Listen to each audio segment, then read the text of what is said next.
불확실한 시장의 맛을 차별화된 투자 전략 4월 17일 머니쇼 플러스 시작합니다. 보합권에서 출발했던 국내 증시, 코스피와 코스닥 모두 상승폭을 키워가며 좋은 흐름을 이어가고 있습니다. 기관이 양시장에서 매수 우위를 나타내면서 시장 상승을 이끌고 있죠. 네, 그렇습니다. 어저께 먼저 매를 맞아서 오늘 우리나라 증시는 매우 좋네요. 네, 오늘 오전에 이제 한국은행 금융통화위원회 기준금리 유지가 발표됐고 미국의 상호관세 품목에서 폴리실리콘이 제외되면서 관련주들이 좋은 흐름을 나타내고 있는데 어떤 상황인지 증시 토크에서 살펴보겠습니다. 간밤에 뉴욕 증시 3대 지수는 모두 많이 떨어졌습니다. 엔비디아 H20 칩의 대중 수출 통제 영향이었는데요. 조금 전에는 또 AMD와 인텔로도 확대됐다면서요. 네, 맞습니다. 파이낸셜 타임즈 보도에 의하면 인텔이 중국 고객사에 보낸 이메일에서 수출 시 허가가 필요하다라고 했다고 하네요. 네, 트럼프 행정부가 본격적으로 중국의 첨단 산업 발전과 성장을 견제하며 핵심인 반도체부터 막아서는 듯한데요. 오늘 뉴욕 증시에서는 어떤 영향을 끼칠지 뉴욕 인사이트에서 짚어보겠습니다. 미국과 중국의 관세 전쟁이 본격화되면서 미 국채와 환율의 움직임도 예상을 벗어나는 경우가 많습니다. 엔화, 유로화 등은 여전히 강한 모습이죠. 앞으로의 흐름은 어떨지 머니주민에서 자세히 알아보겠습니다. 지금 보고 계신 머니쇼는 SBS 비즈앱과 유튜브에서 실시간 시청이 가능합니다. 더 많은 국내 주식 정보 받아보실 분들은 카카오톡 채널 머니랩 추가하시기 바랍니다. 그럼 오늘 증시 토크 출연자 모시고 자세한 얘기 나눠볼까요? 네, SK증권 리서치 자산연구 윤원태 팀장님 모셨습니다. 네, 어서 오세요. 안녕하세요. 네. 일단은 뭐 국내 증시가 확실히 어제 먼저 매를 맞긴 한 것 같습니다. 맞습니다. 간밤 뉴욕 증시 나스닥도 많이 떨어진 상황인데 오늘 국내는 거의 디커플링으로 굉장히 좋은 흐름을 나타내네요. 네.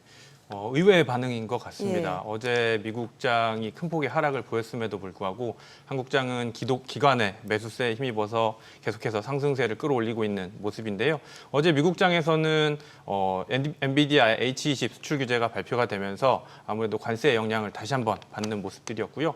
두 번째는 파월의 연준 풋 또는 파월 풋을 기대했었는데 기대보다는 오히려 찬물을 끼얹는 듯한 중립적인 코멘트가 나오면서 기술주 중심의 하락세가 나타났었는데 한국 시장은 의외로 어제 이제 이미 선반영된 부분들을 감안해서 기관 중심의 매수세가 유입이 되면서 자금은 계속해서 유입되고 있는 모습이고요. 코스닥 시장에서는 외국인도 동반 매수세를 끌어올리면서 상승폭을 이어나가고 있는 모습입니다. 네. 지금 국내 주식시장에서는 주도주가 좀 없다. 그리고 비관세 된 종목들만 포커스하고 있고 이제 대선주 움직이고 있는데요. 지금 향후에 주도주는 어떻게 될 거라고 생각이 드시나요? 상당히 어렵습니다. 사실 시장 자체가 자고 일어나면 달라진 시장이다 네. 보니 특히 한국은 밤사이에 많은 일들이 일어나다 보니 그렇죠. 반영이 어려운 상황인 것 같은데요. 오늘 같은 경우에는 이제 대표적으로 폴리실리콘이 관세에서 품목에서 제외가 되는 모습이 나타나면서 OCI 홀딩스, 하나솔루션, HD 현대에너지솔루션 등이 강세 모멘텀을 나타내고 있고요. 반대로 어제 기술주 중심의 하락세가 나타났었는데 미국 시장에서요. 네. 여전히 또 관세의 움직임입니다. 관세의 움직임에서 한국 시장에서는 제외 업종으로 분류되는 또는 수혜 업종으로 분류되는 업종들이 오늘도 강세 모멘텀이 이어지고 있고요. 대표적으로는 조선 업종, 방산 업종이 수혜 업종으로 분류가 되고 있는 것 같고 제외 업종에서는 화장품이라던가 엔터 업종이 상승세를 이어가고 있는 모습입니다. 네. 오늘 오전 우리나라 금통위가 있었습니다. 일단 금리를 동결키로 했는데 사실 미 연준의 행보와도 놓고 보게 되면은 사실 또 금리 인하를 하기에도 사실은 조금은 어렵지 않았나 이런 생각도 들고요. 맞습니다. 예. 오늘 금통위 만장일치 동결을 저는 생각했는데요. 예. 소수 의견 한 명이 나왔습니다. 예. 신성원 의원님이 소수 의견을 제시를 했지만 동결이 결정이 됐고요.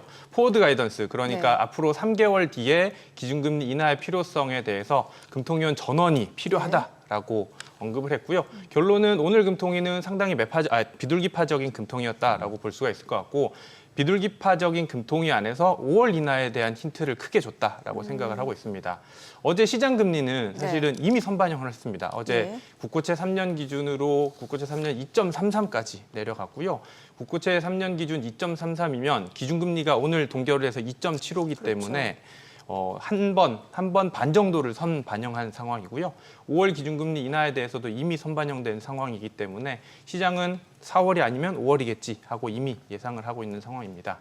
금통위에서는 오늘 동결과 관련돼서 세 가지 이유를 들었던 것 같습니다. 네. 첫 번째는 언급해 주신 대로 관세와 관련돼서 지금 아직까지는 관세가 확정은 안 된 상황이기 때문에 한국은행이 그리고 있는 물가라든가 경기의 경로상 불확실성이 존재한다. 하방 감령은 있지만 아직 결정 전이기 때문에 동결을 한 이유가 있고요. 두 번째는 외환시장 변동성이 상당히 많이 커져 있는 상황입니다.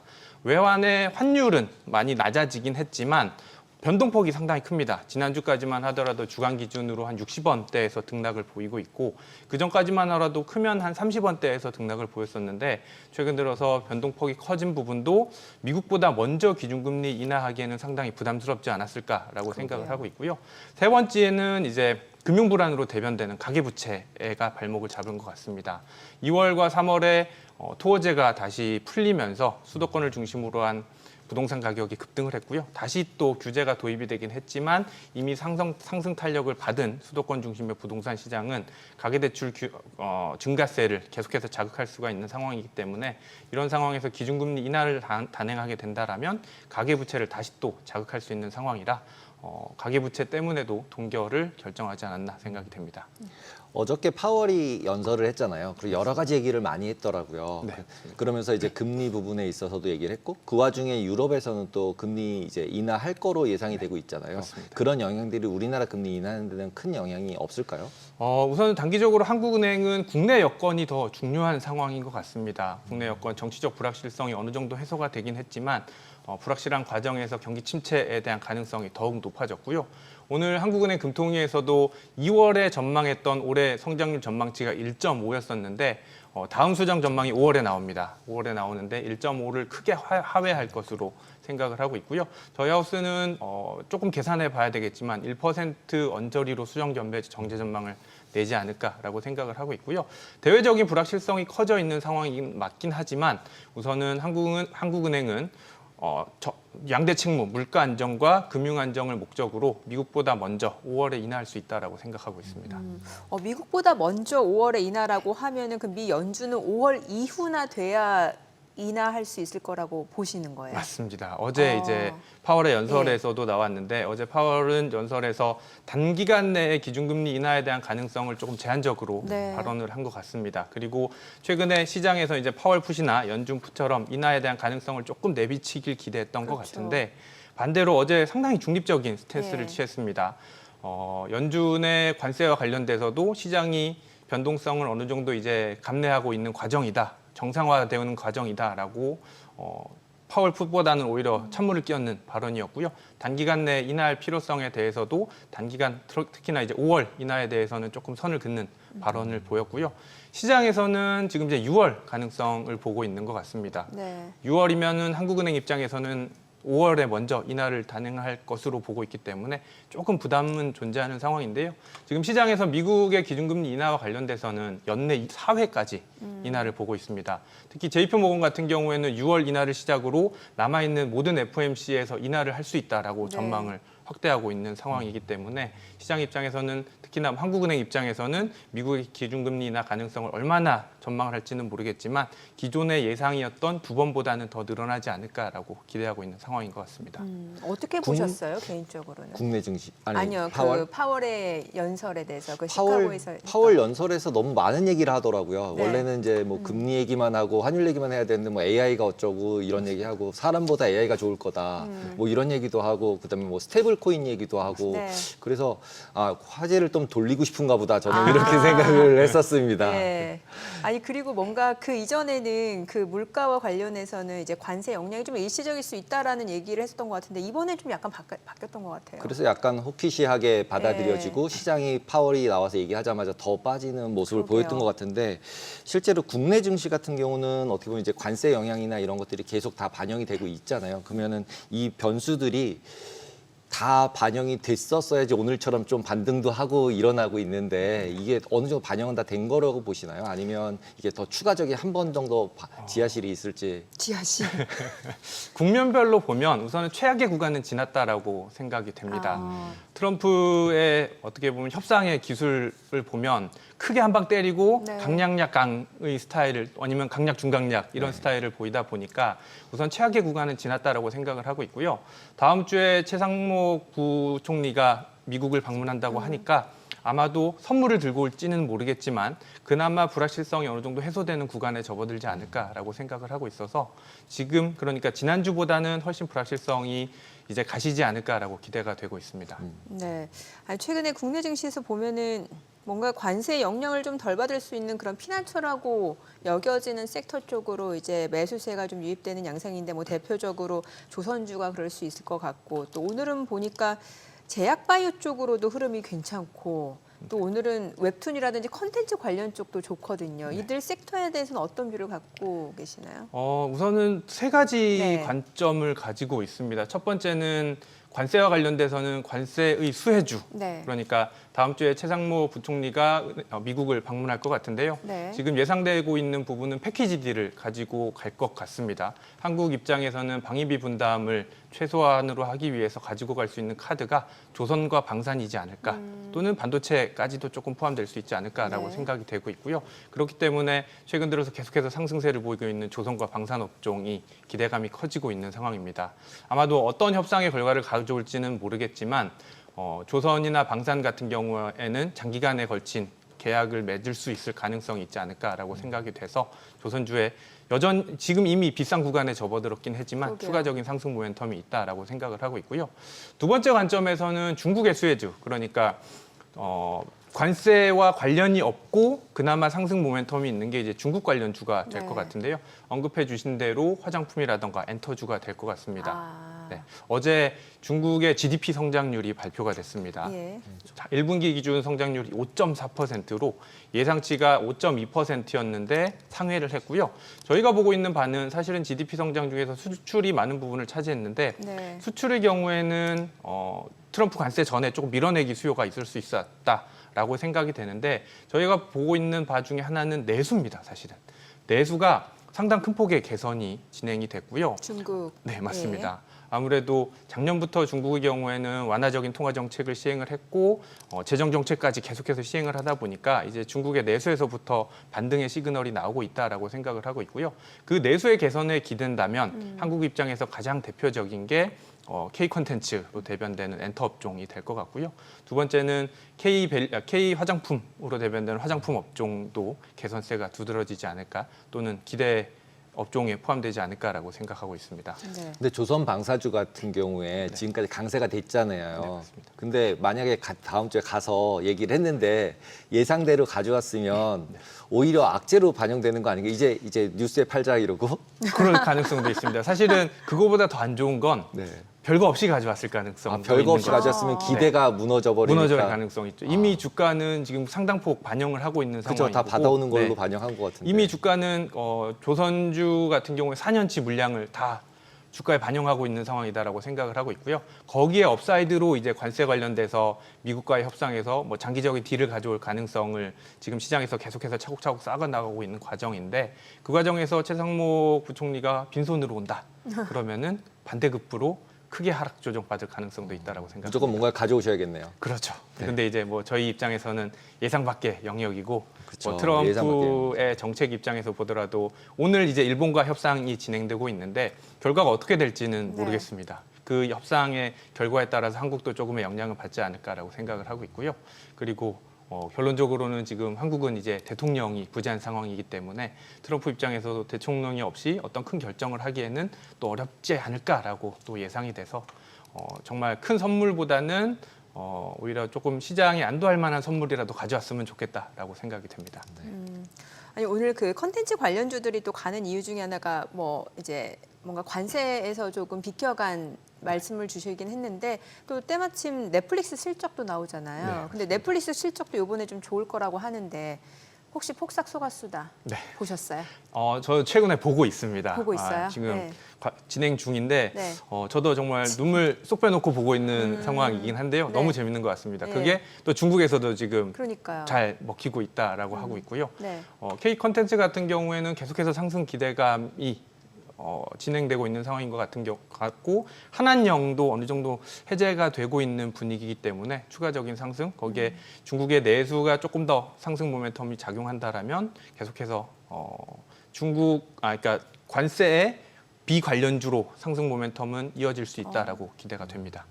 그 제약바이오 같은 경우 최근에 어저께는 빠졌는데 오늘은 다시 상승세로 돌았는데 그리고 이제 AI랑 관련해가지고 제약바이오 쪽이 뭔가 이벤트가 있을 것 같다라고 보는 시각이 많은데 어떻게 보시나요? 제약바이오주는 사실은 조금 개별 종목 단위로 차별성이 크게 나타나기 때문에 큰 시장에서 보게 된다라면 저는 매크로 관점에서 접근할 수밖에 없다라고 생각을 하고 있고요. 매크로 관점에서는 제약바이오주는 금리에 민감하게 움직이게 되는데 금리 하락에 가장 민감하게 움직이는 게 제약바이오주다라고 생각이 되고 있어서 금리는 이제 한국은 이미 많이 내려온 상황이고요. 미국도 단기간 내에 최근에 급등한 상황이긴 하지만 저는 낮아질 걸로 생각을 하고 있습니다. 그렇기 때문에 금리 레벨에 있어서도 앞으로 이미 국고채 10년물 기준으로 4.5를 찍고 4.3까지 내려온 상황이고요. 추가적으로 하락 가능성이 있다라고 보고 있기 때문에 제약바이오주의 상승 모멘텀도 금리 하락세와 함께 이어질 것으로 생각하고 있습니다. 네. 그리고 음식료 섹터 좀 여쭤볼게요. 뭐 지금 삼양식품 같은 경우는 제가 보니까 6거래일 연속 상승세가 좀 이어지고 있는 상황이고 예전에 왜 한참 신수출주라고 해서 불닭볶음면 엄청나게 수출량이 늘어나면서 우리나라 수출 효자 종목 뭐 이런 얘기 많았잖아요. 네, 근데 뭐 삼양식품뿐만이 아니라 그 소스 S&D까지 또 최근엔 보면 뭐 CJ 제일제당이라든지 아니면은 그밖에 다른 음식료 섹터 같은 경우도 뭔가 좀 피난처 역할을 좀 하는 모습이긴 하거든요. 맞습니다. 우선 관세와 관련된 업종 중에 제외가 되는 그러니까 수출 안 하는 업종이 우선 음식료 업종, 내수 업종이지 않을까라고 생각을 하고 있고요. 반대로는 또 경기가 하방 압력이 커져 있는 상황이기 때문에 경기 방어주에도 포함되는 업종이라 양방향에서 수혜 업종으로 특히 포함되지 않나라고 생각이 됩니다. 그래서 앞으로는 어떨 거라고 보세요? 우선 삼양식품 같은 경우에 예. 많이 오르긴 했습니다. 예. 불닭볶음면이 계속해서 매출 증가세가 나타나고 있기는 한데 시가총액이 7조를 넘어섰네요. 맞습니다. 저희 사실 라면 하면 농심이었었는데 그렇죠. 뭐 이제는- 너구리, 네, 맞습니다. 짜파게티. 이제는 불닭볶음면이 앞서 나가는 상황이라 실제로 많이 드세요? 저는 매운 걸 잘 못 먹어서요. 맵찔이. 네, 맞습니다. 스트레스가 없으신 거 아니에요? 스트레스 많은 매운 게 막 들어가는데. 그렇진 않은데 우선은 먹어보진 못했습니다. 두려워서. 아. 워낙 맵다고 해서 먹어보진 그 못했는데 불닭볶음면도 무슨 뭐 까르보나라 뭐 여러 개 좀 순한 거 많이 있는 것 같던데. 네, 못 먹어봤습니다. 아직까지. 그래요? 네. 한번 도전해 보도록 한번 하겠습니다. 드셔보시고 삼양식품에 대해서 논하셔야 되는 거 아니에요? 그러니까 제가 못 먹어봤기 때문에 지금 주가가 좀 비싼 구간에 접어들지 않았나라고 저는 생각이 들고요. 네. 먹어보고 맛있으면은 추천을 하도록 하겠습니다. 그러게요. 네. 아니 대표님은 라면을 뭐 드시나요? 저는 좋아합니다. 불닭볶음면을? 불닭볶음면도 좋아하고. 아 시리즈별로 다 드셔보셨어요? 네, 전 다 먹어봤습니다. 오. 매운 거 좋아해서. 그래서 삼양식품 주가는 어떻게 보시는 거예요? 삼양식품 주가는 저는 이전에 네. 그러니까 외국 나갔을 때 진짜로 삼양 라면이라는 거를 좋은 음식점에서 메뉴에다 넣어놔가지고 깜짝 놀랐어요. 삼양 이렇게 써 있어가지고 그래가지고 메뉴로. 왜 라면이 네. 아니라 보통 네. 재패니즈 라면 뭐 이렇게 네, 써 있잖아요. 근데 브랜드 이름이 들어가 있더라고요. 그때 샀었어야 되는데 그러게요. 들어가고자마자 못 샀습니다. 그게 제일 또 아쉬워요. 좋아하신다면서. 좋아함에도 불구하고 주식을 살 생각을 못한 좀 유유입니다, 유유.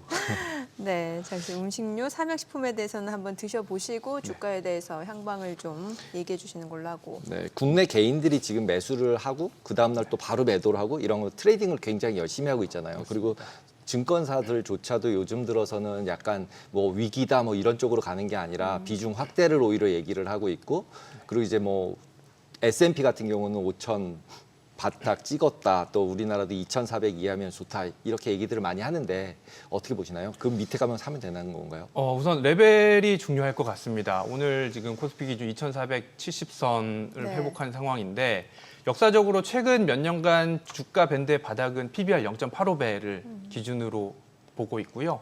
얼마 전 같은 경우에도 낙폭이 컸을 때 2,300을 깨고 내려가긴 했었는데 네. 금세 회복을 했고요. 0.85배면 2,350선이 될 것 같습니다. 그래서 그 언저리대에서는 차곡차곡 모아가는 과정이 필요하다라고 생각이 되는데 최근에 변동성이 워낙 크다 보니까 아무래도 분할 매수로 접근하는 게 좋은 전략이지 않을까라고 생각이 되고 있고요. 두 번째는 그러면은 2,350에서 사야지라고 하겠지만 주가는 항상 기회를 짧게 주잖아요. 그렇게 그렇죠. 되다 보니 보통 이제 무릎 정도 생각한다면 2,400선에서는 매수를 하고 반대로 최근에 이제 개인들이 샀다 팔았다를 자주 스윙을 하고 있는데 네. 그런 과정도 싸게 팔았다가 뭐 2,450에서 2,500 오면 또 팔았다가 지금 변동성장을 개인들이 즐기고 있는 게 아닌가라고 생각이 됩니다. 개인이 즐기는 거군요.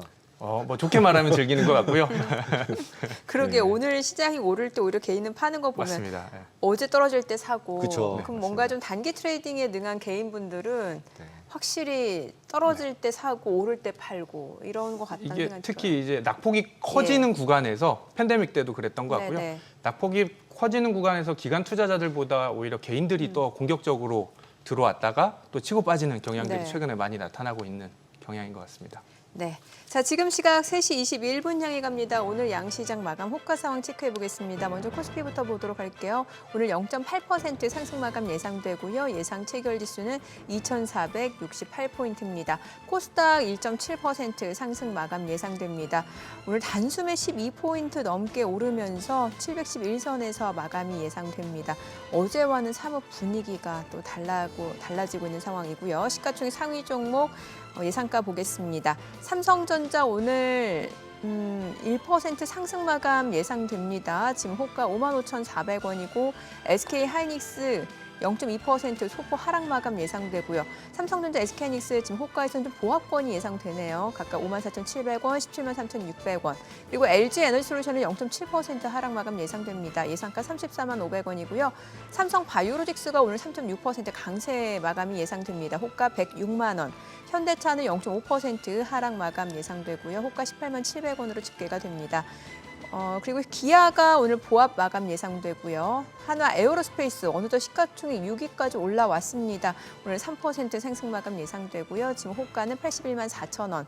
삼성전자 우선주 0.7% 하락 마감 예상되고요. 셀트리온 0.3% 내림세가 예상됩니다. 예상가 15만 8,500원. HD 현대중공업 2.8% 상승 마감 예상됩니다. 호가는 36만 3천 원으로 집계가 됩니다.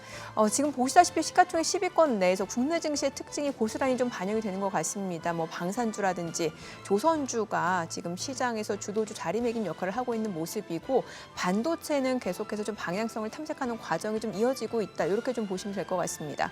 코스닥 시가총액 상위 종목 예상가 보겠습니다. 알테오젠 오늘 2% 상승 마감 예상됩니다. 지금 호가는 37만 4,500원, 에코프로비엠 0.4% 하락 마감 예상되고요. 예상가 9만 7천 원. HLB입니다. 오늘 2.5% 강세가 예상됩니다. 마감가 5만 5,800원이 형성될 걸로 보여지고요. 에코프로 소폭 하락 마감 예상됩니다. 레인보우 로보틱스입니다. 오늘 3% 상승 마감 예상되고요. 예상가 28만 500원.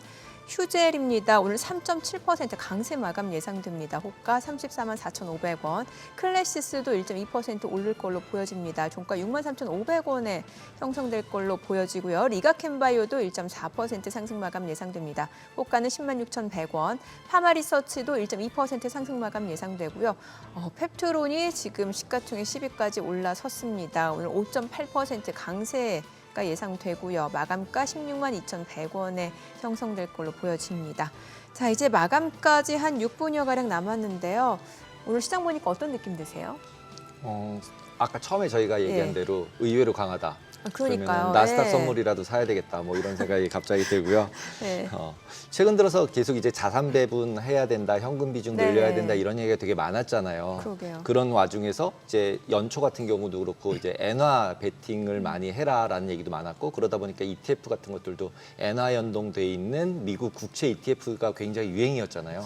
그래서 수익이 어느 정도 좋을 것 같은데 지금은 그 지금 레벨에서도 이런 이제 미국 국채 쪽은 아까 이제 금리 내려가는 쪽이라고 말씀하셨으면은 미국 국채는 사도 되는 거고 엔화나 이런 것들 반영했을 때 이런 ETF들을 개인들이 주식 종목 말고 산다. 그러면 지금 레벨에서도 어느 정도 사도 될 것이다라고 생각을 하시나요? 단기적으로 엔화 보면 지금 이제 원에는 1,000원까지 그렇죠. 올라온 상황입니다. 최근에 거의 900원, 800원대까지 가 있다가 1,000원까지 올라온 상황은 부담스러운 레벨은 맞을 것 같은데요. 우선은 통화 정책을 봐야 될 것 같습니다. BOJ는 계속해서 기준금리 인상을 우선은 원하는 것 같고요. 물가가 올라오는 상황이긴 한데 국민들 입장에서는 부담스러운 상황은 맞는 것 같습니다. 다만 통화 정책에서는 계속해서 인상을 필요로 하는 상황이기 때문에 당분간 엔화의 강세는 조금 더 이어지지 않을까 생각이 됩니다.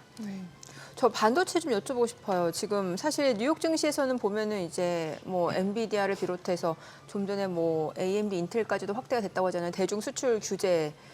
AMD도 주가 많이 떨어지고 그랬는데 우리나라 반도체는 그래도 이 정도면 진짜 견조한 거 아니에요? 오늘 시장 보면은 삼성전자는 이제 반도체에서 조금 멀어진 종목이 되다 보니 아, 이제 반도체가 아니에요. 그러니까 하이닉스 대비해서 조금 더 멀어진 업종이 되다 보니 잘 버틴 것 같고요. 반대로 이제 이게 하이닉스가 좋아야 되는 예, 거예요? 어떻게 생각해야 되는 거예요? 하이닉스가 엔비디아나 AMD의 그 반도체 수출 규제 영향으로 조금 하락세를 보이고 있는 상황인 것 같습니다. 우선 삼성전자 같은 경우에 이제 HBM보다는 오히려 레거시 반도체의 매출 비중이 높아져 있는 상황이고 방향성의 주가가 같이 움직이고 있다. 또는 삼성전자는 이제 사실은 코스피를 대변하는 종목이다 네. 보니까 코스피의 방향성에 따라서 같이 가고 있지 않나 생각이 됩니다. 그럼 이제 가전제품 만드는 업체라고 봐야 돼요? 뭐라고 봐야 돼요? 제가 이제 그건 아닌데. 비교를 하자면 네. 최근에 이제 그런 움직임을 보이고 있다 정도로 보시면 좋을 것 같습니다. 갤럭시. 네. 약간 씁쓸하네요. 네. 그 좀 이제 다른 얘기지만 네. AI 관련해서 이제 고점이다 아니다. 이제 미국에서 그 영향에 따라서 우리나라 나머지 관련 IT 주식들도 많이 움직일 것 같잖아요. 그리고 이제 미국도 너무 많이 빠졌고 솔직히 AI 관련주들 그러면서 이제 소프트웨어로 넘어간다고 얘기하면서 팔란티어를 막 밀고 있는데 지금 우리나라는 그런 이제 AI 소프트웨어 관련돼 있는 기업들이나 이런 것들이 따로 있나요? 제가 기업 쪽은 잘 모릅니다, 사실은. 아, 그럼 네. AI 쪽은 어떠세요? AI 쪽의 성장 가능성은 여전히 전 높다라고 여전히 생각을 높다. 하고, 네. 요즘에 이제 지브리가 엄청 유행하고 지브리. 있잖아요. 네. 네. 그것만 봐도 이제 실생활에 적용이 되고 있는 상황인 것 같고요. 저도 많이 이용을 합니다. 지브리도 해보셨고. 네, 해봤고 네. 뭐 챗GPT도 이미 리서치 업계에서는 엄청나게 활용을 하고 있는 네. 상황인데요. 그 가능성만 보더라도 이제 이미 현실화되고 있는 구간이기 때문에 앞으로의 발전 가능성은 훨씬 더 많이 남아 근데 이제 있다고 보통 얘기할 때 발전 가능성은 있는데 수익화가 안 된다가 지금 제일 문제잖아요. 맞습니다. 예, 네. 돈으로 이걸 뭘 어떻게 바꿀 거냐. 대표적으로는 챗GPT 유료화를 이용하는 국민들이 엄청 늘어나고 있습니다. 그렇죠. 심지어 이제 가장 비싼 게 20만 원, 월간 20만 원 정도에 육박하는데 20만 원이요? 네, 근데 그거를 이용하는 분들도 상당히 많습니다, 요즘에. 대표님 얼마짜리 쓰세요? 저도 이제 올리려고 합니다. 프로로. 아, 그러니까 20만 원짜리. 2만 원, 20만 20불짜리 쓰는데 네, 오. 2만 원짜리고요. 그러니까 비싼 거 저도 20만 2만 원. 원짜리. 네. 20불짜리. 2만 원짜리가 아니죠. 20불이니까 3만 원 정도죠. 그쵸, 3만 원. 그쵸. 예, 그렇죠. 네. 근데 20만 원짜리. 200불짜리 같은 경우는 딥 리서치를 써서 솔직히 애널리스트 분들이 되게 힘드실 수 있는 맞습니다. 네. 저희 업종을 지금 위협하고 있습니다. 위협하고 있는. 근데 실제로 GPT 같은 경우는 수익이 안 되거든요. 네네. 오히려 손실이잖아요. 네, 오픈AI 맞습니다. 입장에서 그냥 마케팅용으로 쓰는 건데 그러다 보니까 더 이제 버블이다. 이걸 뭐 누가 어떻게 가져갈 거냐 이게 계속 하다 보면은 자꾸 끝에 가면 버블 같잖아요. 네, 그런 거를 이제 롱텀하게 보면은 어떤 분야가 더 이제 포커스돼서 수익화 될 수 있는지를 알면 저희가 뭔가 그쪽 발굴을 해야 될 것 같은데 특별한 아이디어는 없으세요? 우선은 저는 현재 진행되고 있는 챗GPT만 보더라도 아직까지는 무료로 배포하고 있고 저희가 무료로 이용을 하고 있지만 이게 언제든지 저희가 이제 상용화가 된다라면 유료 전환될 가능성 높다라고 점점 생각하고 올리는 있고요. 거죠 이제 그러면? 그렇죠. 이제 저희가 적응을 하고 난 뒤에 올리는 케이스가 되는 거죠. 그 가능성도 있다라고 생각을 하고 있고요. 이거에서 접목돼서 파생될 만한 업종들이 상당히 많다라고 보고 있기 때문에 추가적으로 앞서서 말씀드린 대로 다른 산업이나 확장성 면에서도 있겠지만 현재만으로도 충분히 저는 이미 저희 생활화가 되고 있다라는 부분은 발전 가능성이 높지 않을까라고 생각이 됩니다.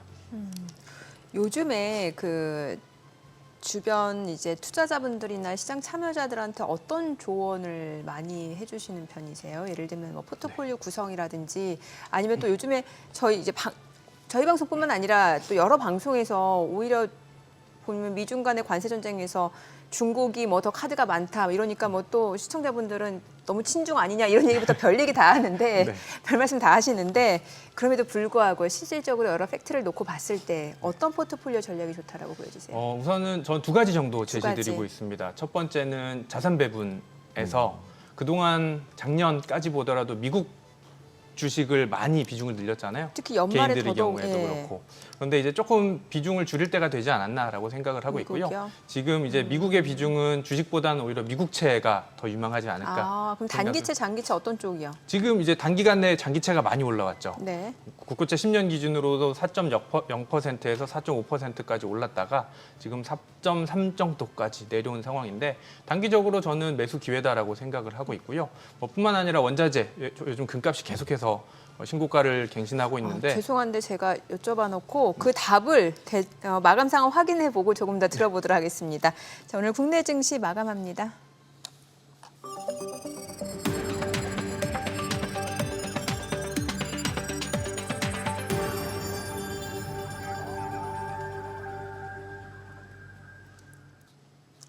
네, 4월 17일 목요일 국내 증시 마감했습니다. 오히려 간밤 뉴욕 증시는 좀 많이 떨어졌기 때문에 오늘 국내 증시도 약간의 좀 불안감은 있었습니다만 사실 어제 국내 증시가 이제 오후 들어서 많이 좀 조정을 받았기 때문에 선 조정이다. 오늘은 국내 증시 상당히 좀 견조할 것이다라는 전망이 더 우세했던 것 같습니다. 그 전망대로 오늘 국내 증시 양시장 오후 들어서 오히려 상승으로 전환이 되면서 상승폭이 더 확대가 됐고요. 또 기존 관세 전쟁에서 좀 피난처로 인식이 됐던 조선이라든지 방산 쪽 섹터가 힘을 내주면서 시장 상승을 주도하는 모습이었습니다. 오늘 양시장 마감 지수 보겠습니다. 코스피가 0.93% 올랐습니다. 2,470선까지 올라섰고요. 코스닥 1.8% 상승하면서 하루 만에 어제 낙폭을 또 빠르게 만회하는 모습이죠. 711포인트입니다. 시가총액 상위 종목 마감가 보도록 하겠습니다. 삼성전자가 0.9% 상승, 0.7% 올랐네요. 55,100원. SK하이닉스도 0.57% 오름세로 마감이 됐습니다. 마감가 17만 5천 원. LG에너지솔루션 약보권에서 마감이 됐네요. 그리고 삼성 바이오로직스가 많이 올랐죠.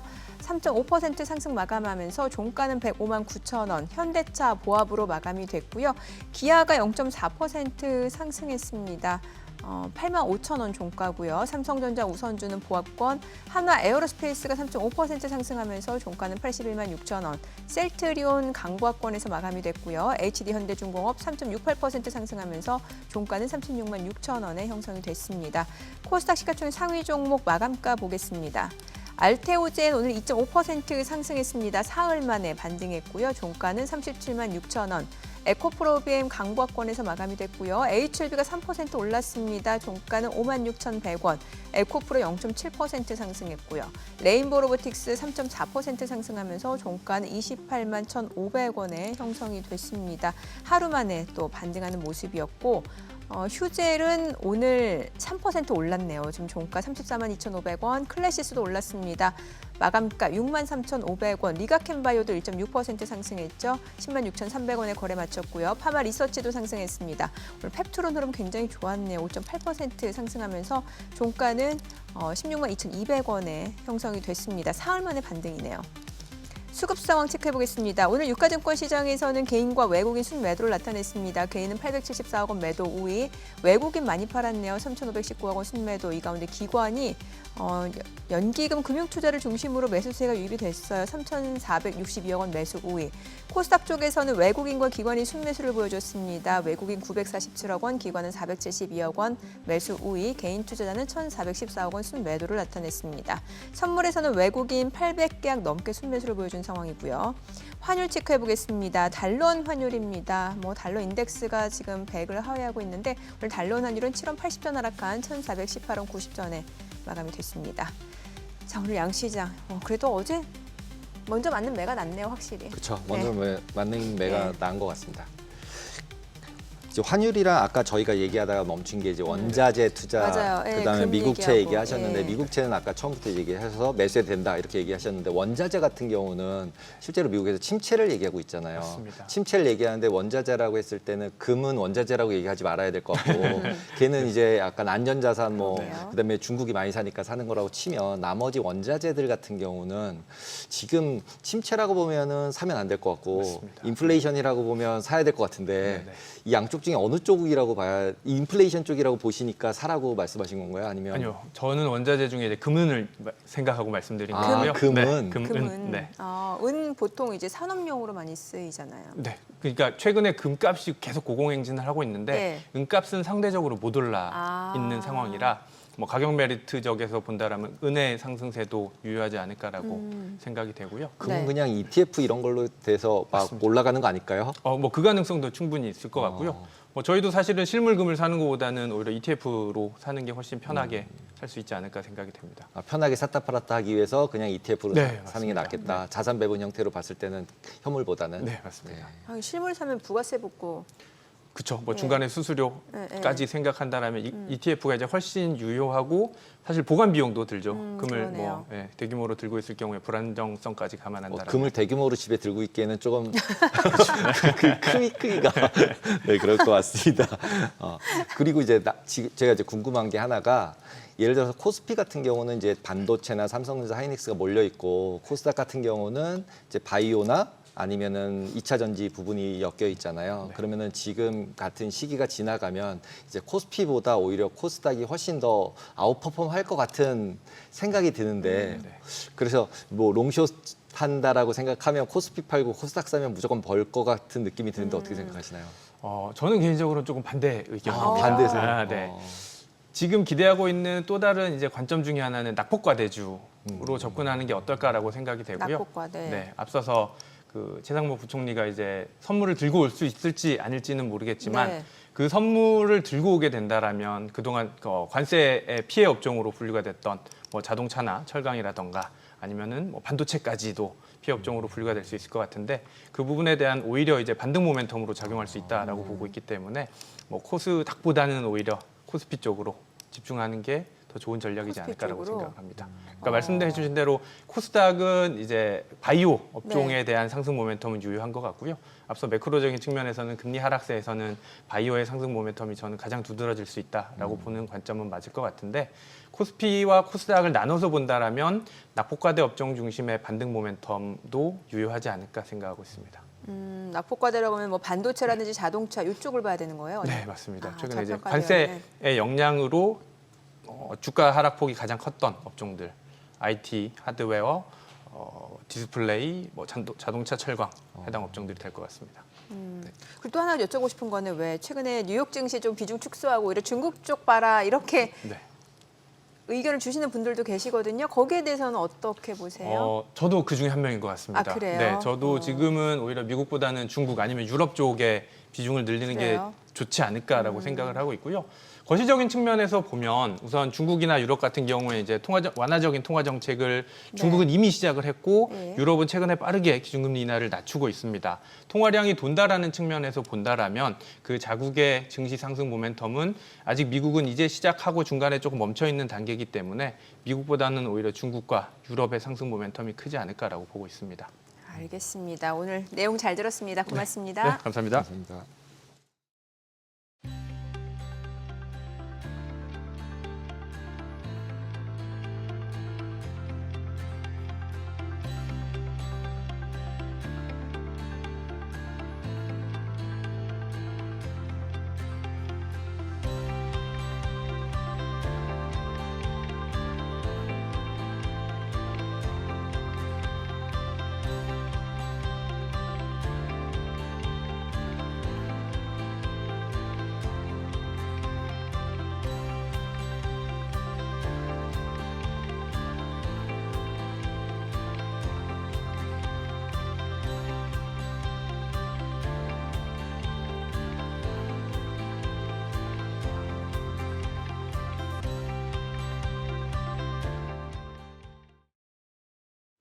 애프터마켓 시황입니다.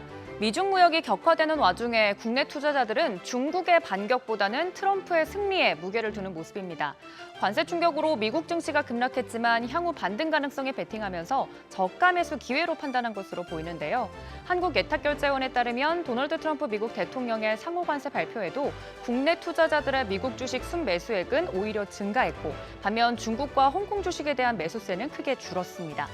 문제는 국내 투자자들이 글로벌 투자자들과 반대 행보를 보이고 있다는 점입니다.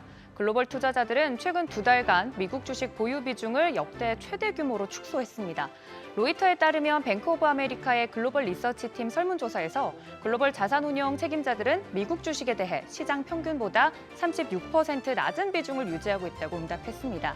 이처럼 국내 투자자들이 위기 상황을 적극적인 투자 기회로 이용하고 있는 모습 인상적인데요. 한편 대체거래소 프리마켓은 전일 대비 0.42% 하락하면서 거래를 마쳤습니다.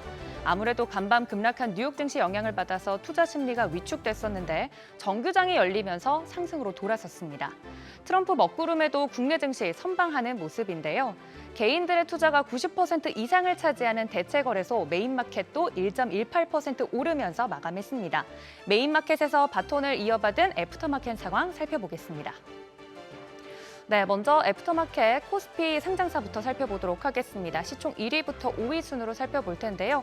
1위부터 5위까지 모두 빨간불 켜내고 있는 모습입니다. 삼성전자와 SK하이닉스도 장 초반에는 파란불 유지하다가 후반으로 갈수록 더 강세 보여주고 있는 모습입니다. 반도체주들도 오늘 힘을 내어줬고요. 삼성전자 1%대 상승하면서 55,300원대에 움직이고 있고 SK하이닉스도 0.69% 오르면서 17만 5천 원 선에서 현재 등락을 달리하고 있습니다.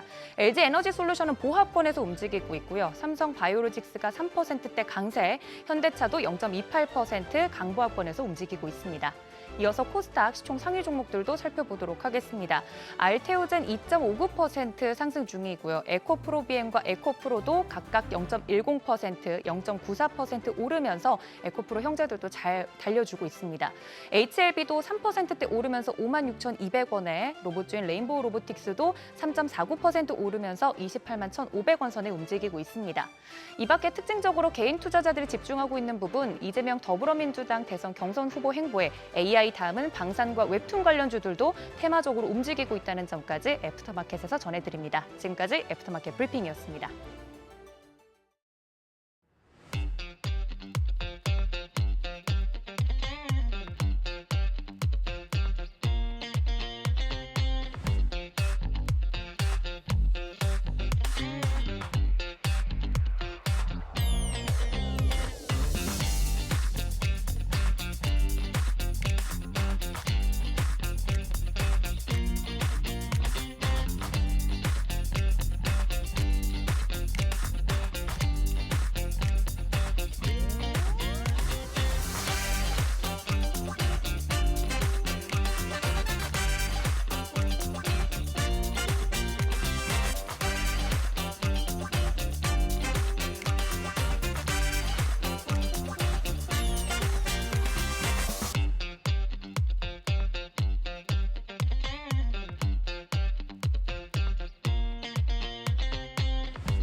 네, 뭐 지금 미국에서는 중국에 대한 수출 규제 일단은 엔비디아 H20 라이센스를 받아야 된다라고 하더니 또 AMD, 뭐 인텔까지도 지금 확대된 상황이고 일단 뉴욕 증시는 딱 그 직격탄을 맞은 모습이긴 한데 글쎄요 오늘 또 어떨지도 궁금해지네요. 어저께 같은 경우는 실제로 보면은 관세 전쟁이 아니라 네. 갑자기 AI 전쟁, 반도체 전쟁을 끌어들이는 예. 것 같다는 느낌이 좀 들었었어요. 네네. 거기다가 이미 빠진 상황 하에서 또 파월한테 풋을 좀 기대를 했는데 그러게요. 또 풋도 안 주고 그래가지고 결국은 뭐 미국 같은 경우는 완전히 크게 폭락을 한 장세라고 봐야 되겠죠. 3% 이상 하락을 했으니까. 네. 그럼에도 불구하고 우리나라는 굉장히 좋았네요.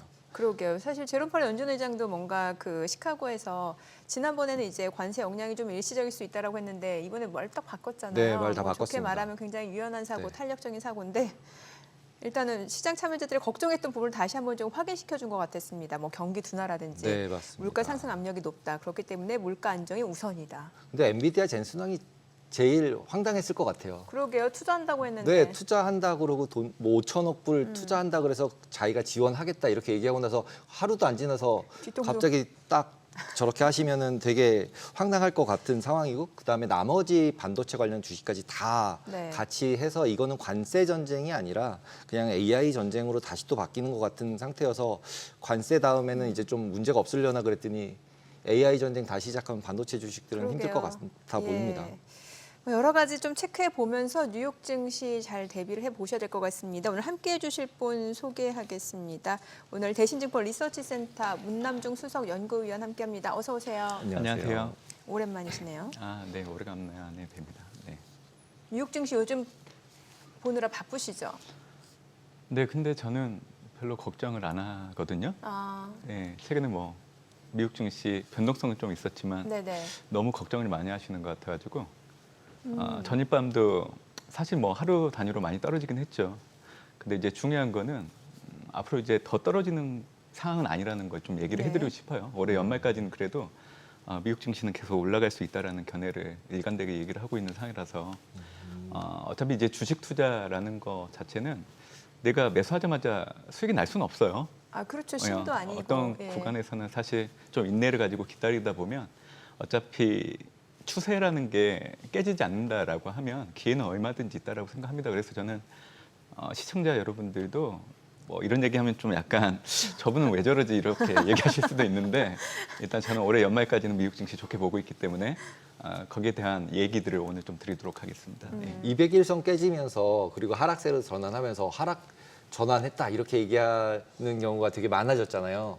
네. 그런데 이제 그건 테크니컬한 거다. 그리고 다시 반등해서 다 올라갈 거다. 이렇게 보시는 건가요?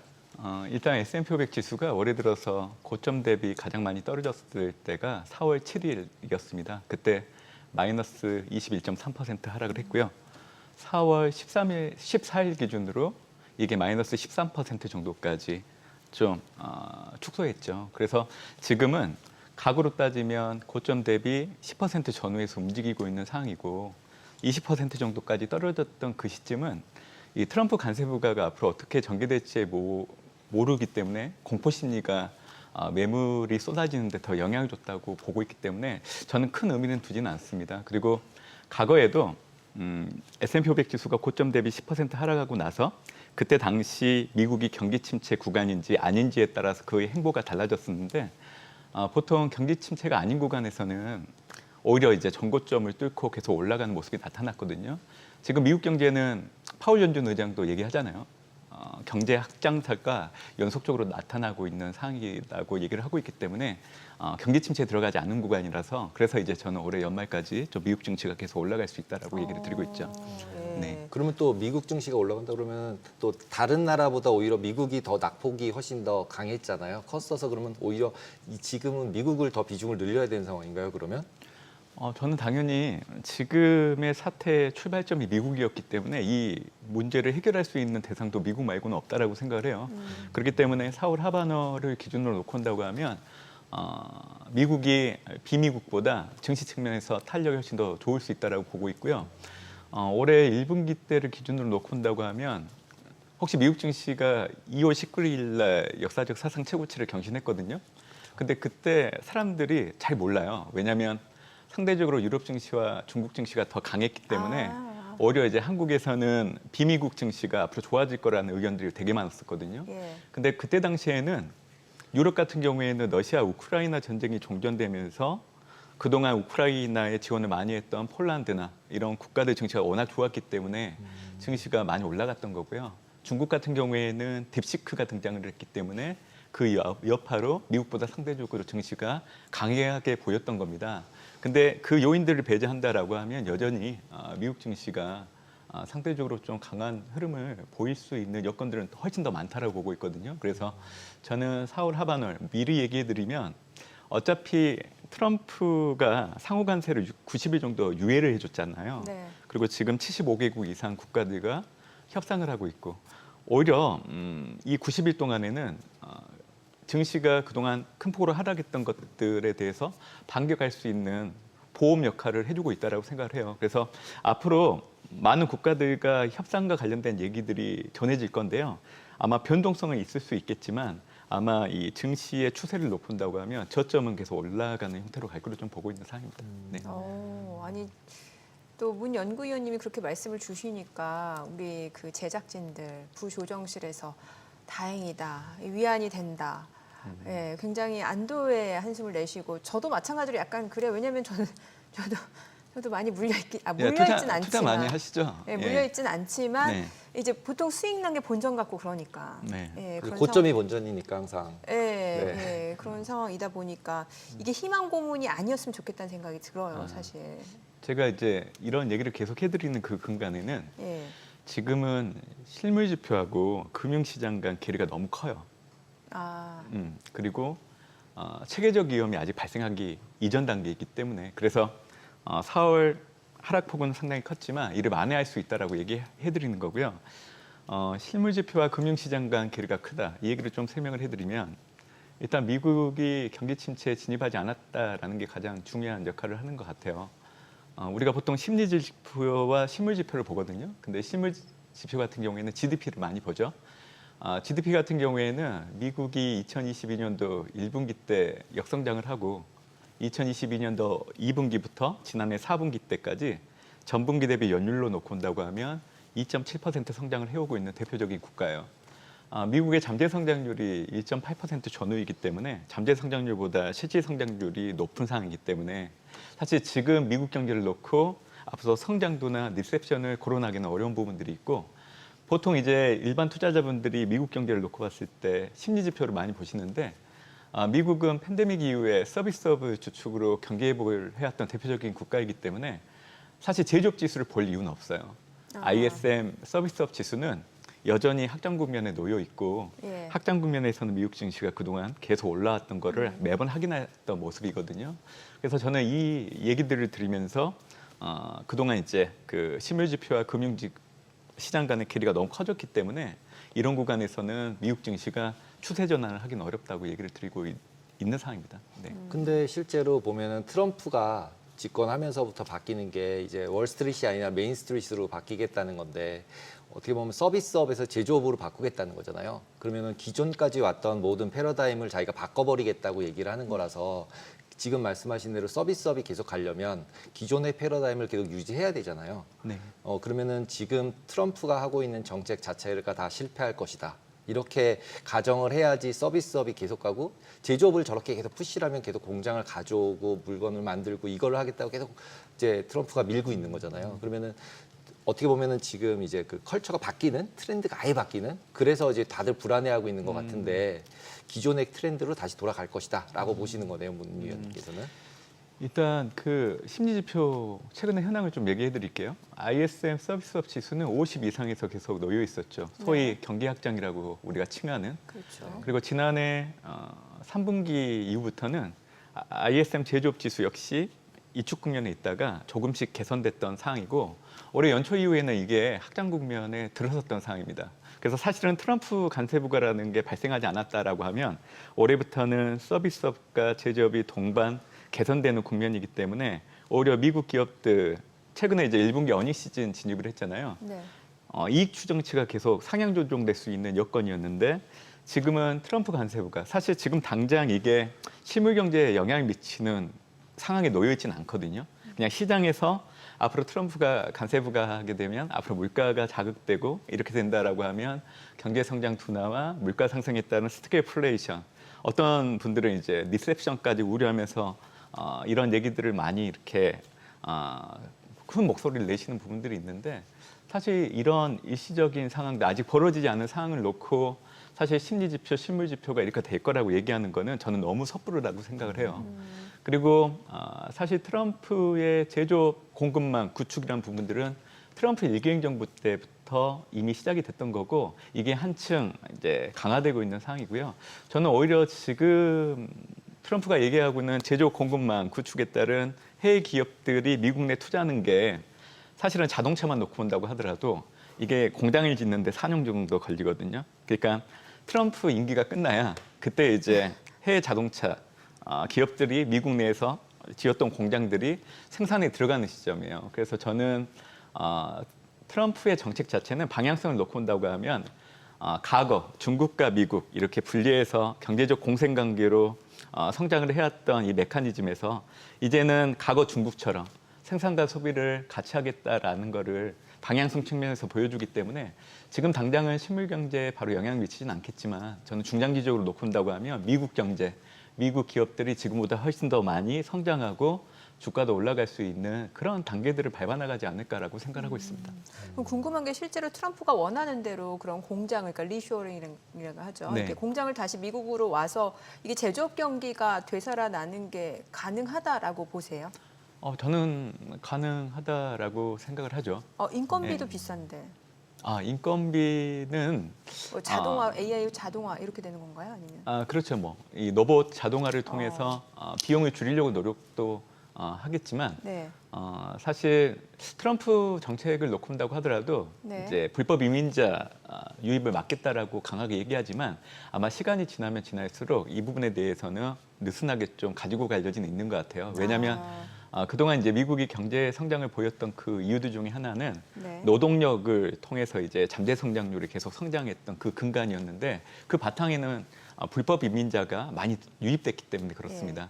사실 팬데믹이 발생하고 나서도 미국 경제가 빠르게 회복할 수 있었던 그 근간에는 불법 이민자들이 많이 유입됐기 때문에 이를 기반해서 성장을 해온 거거든요. 그래서 트럼프는 정책적인 성향상 이제 불법 이민자 유입을 막겠다라는 얘기들을 계속 해왔기 때문에 이 기조를 바꾸긴 어려울 거예요.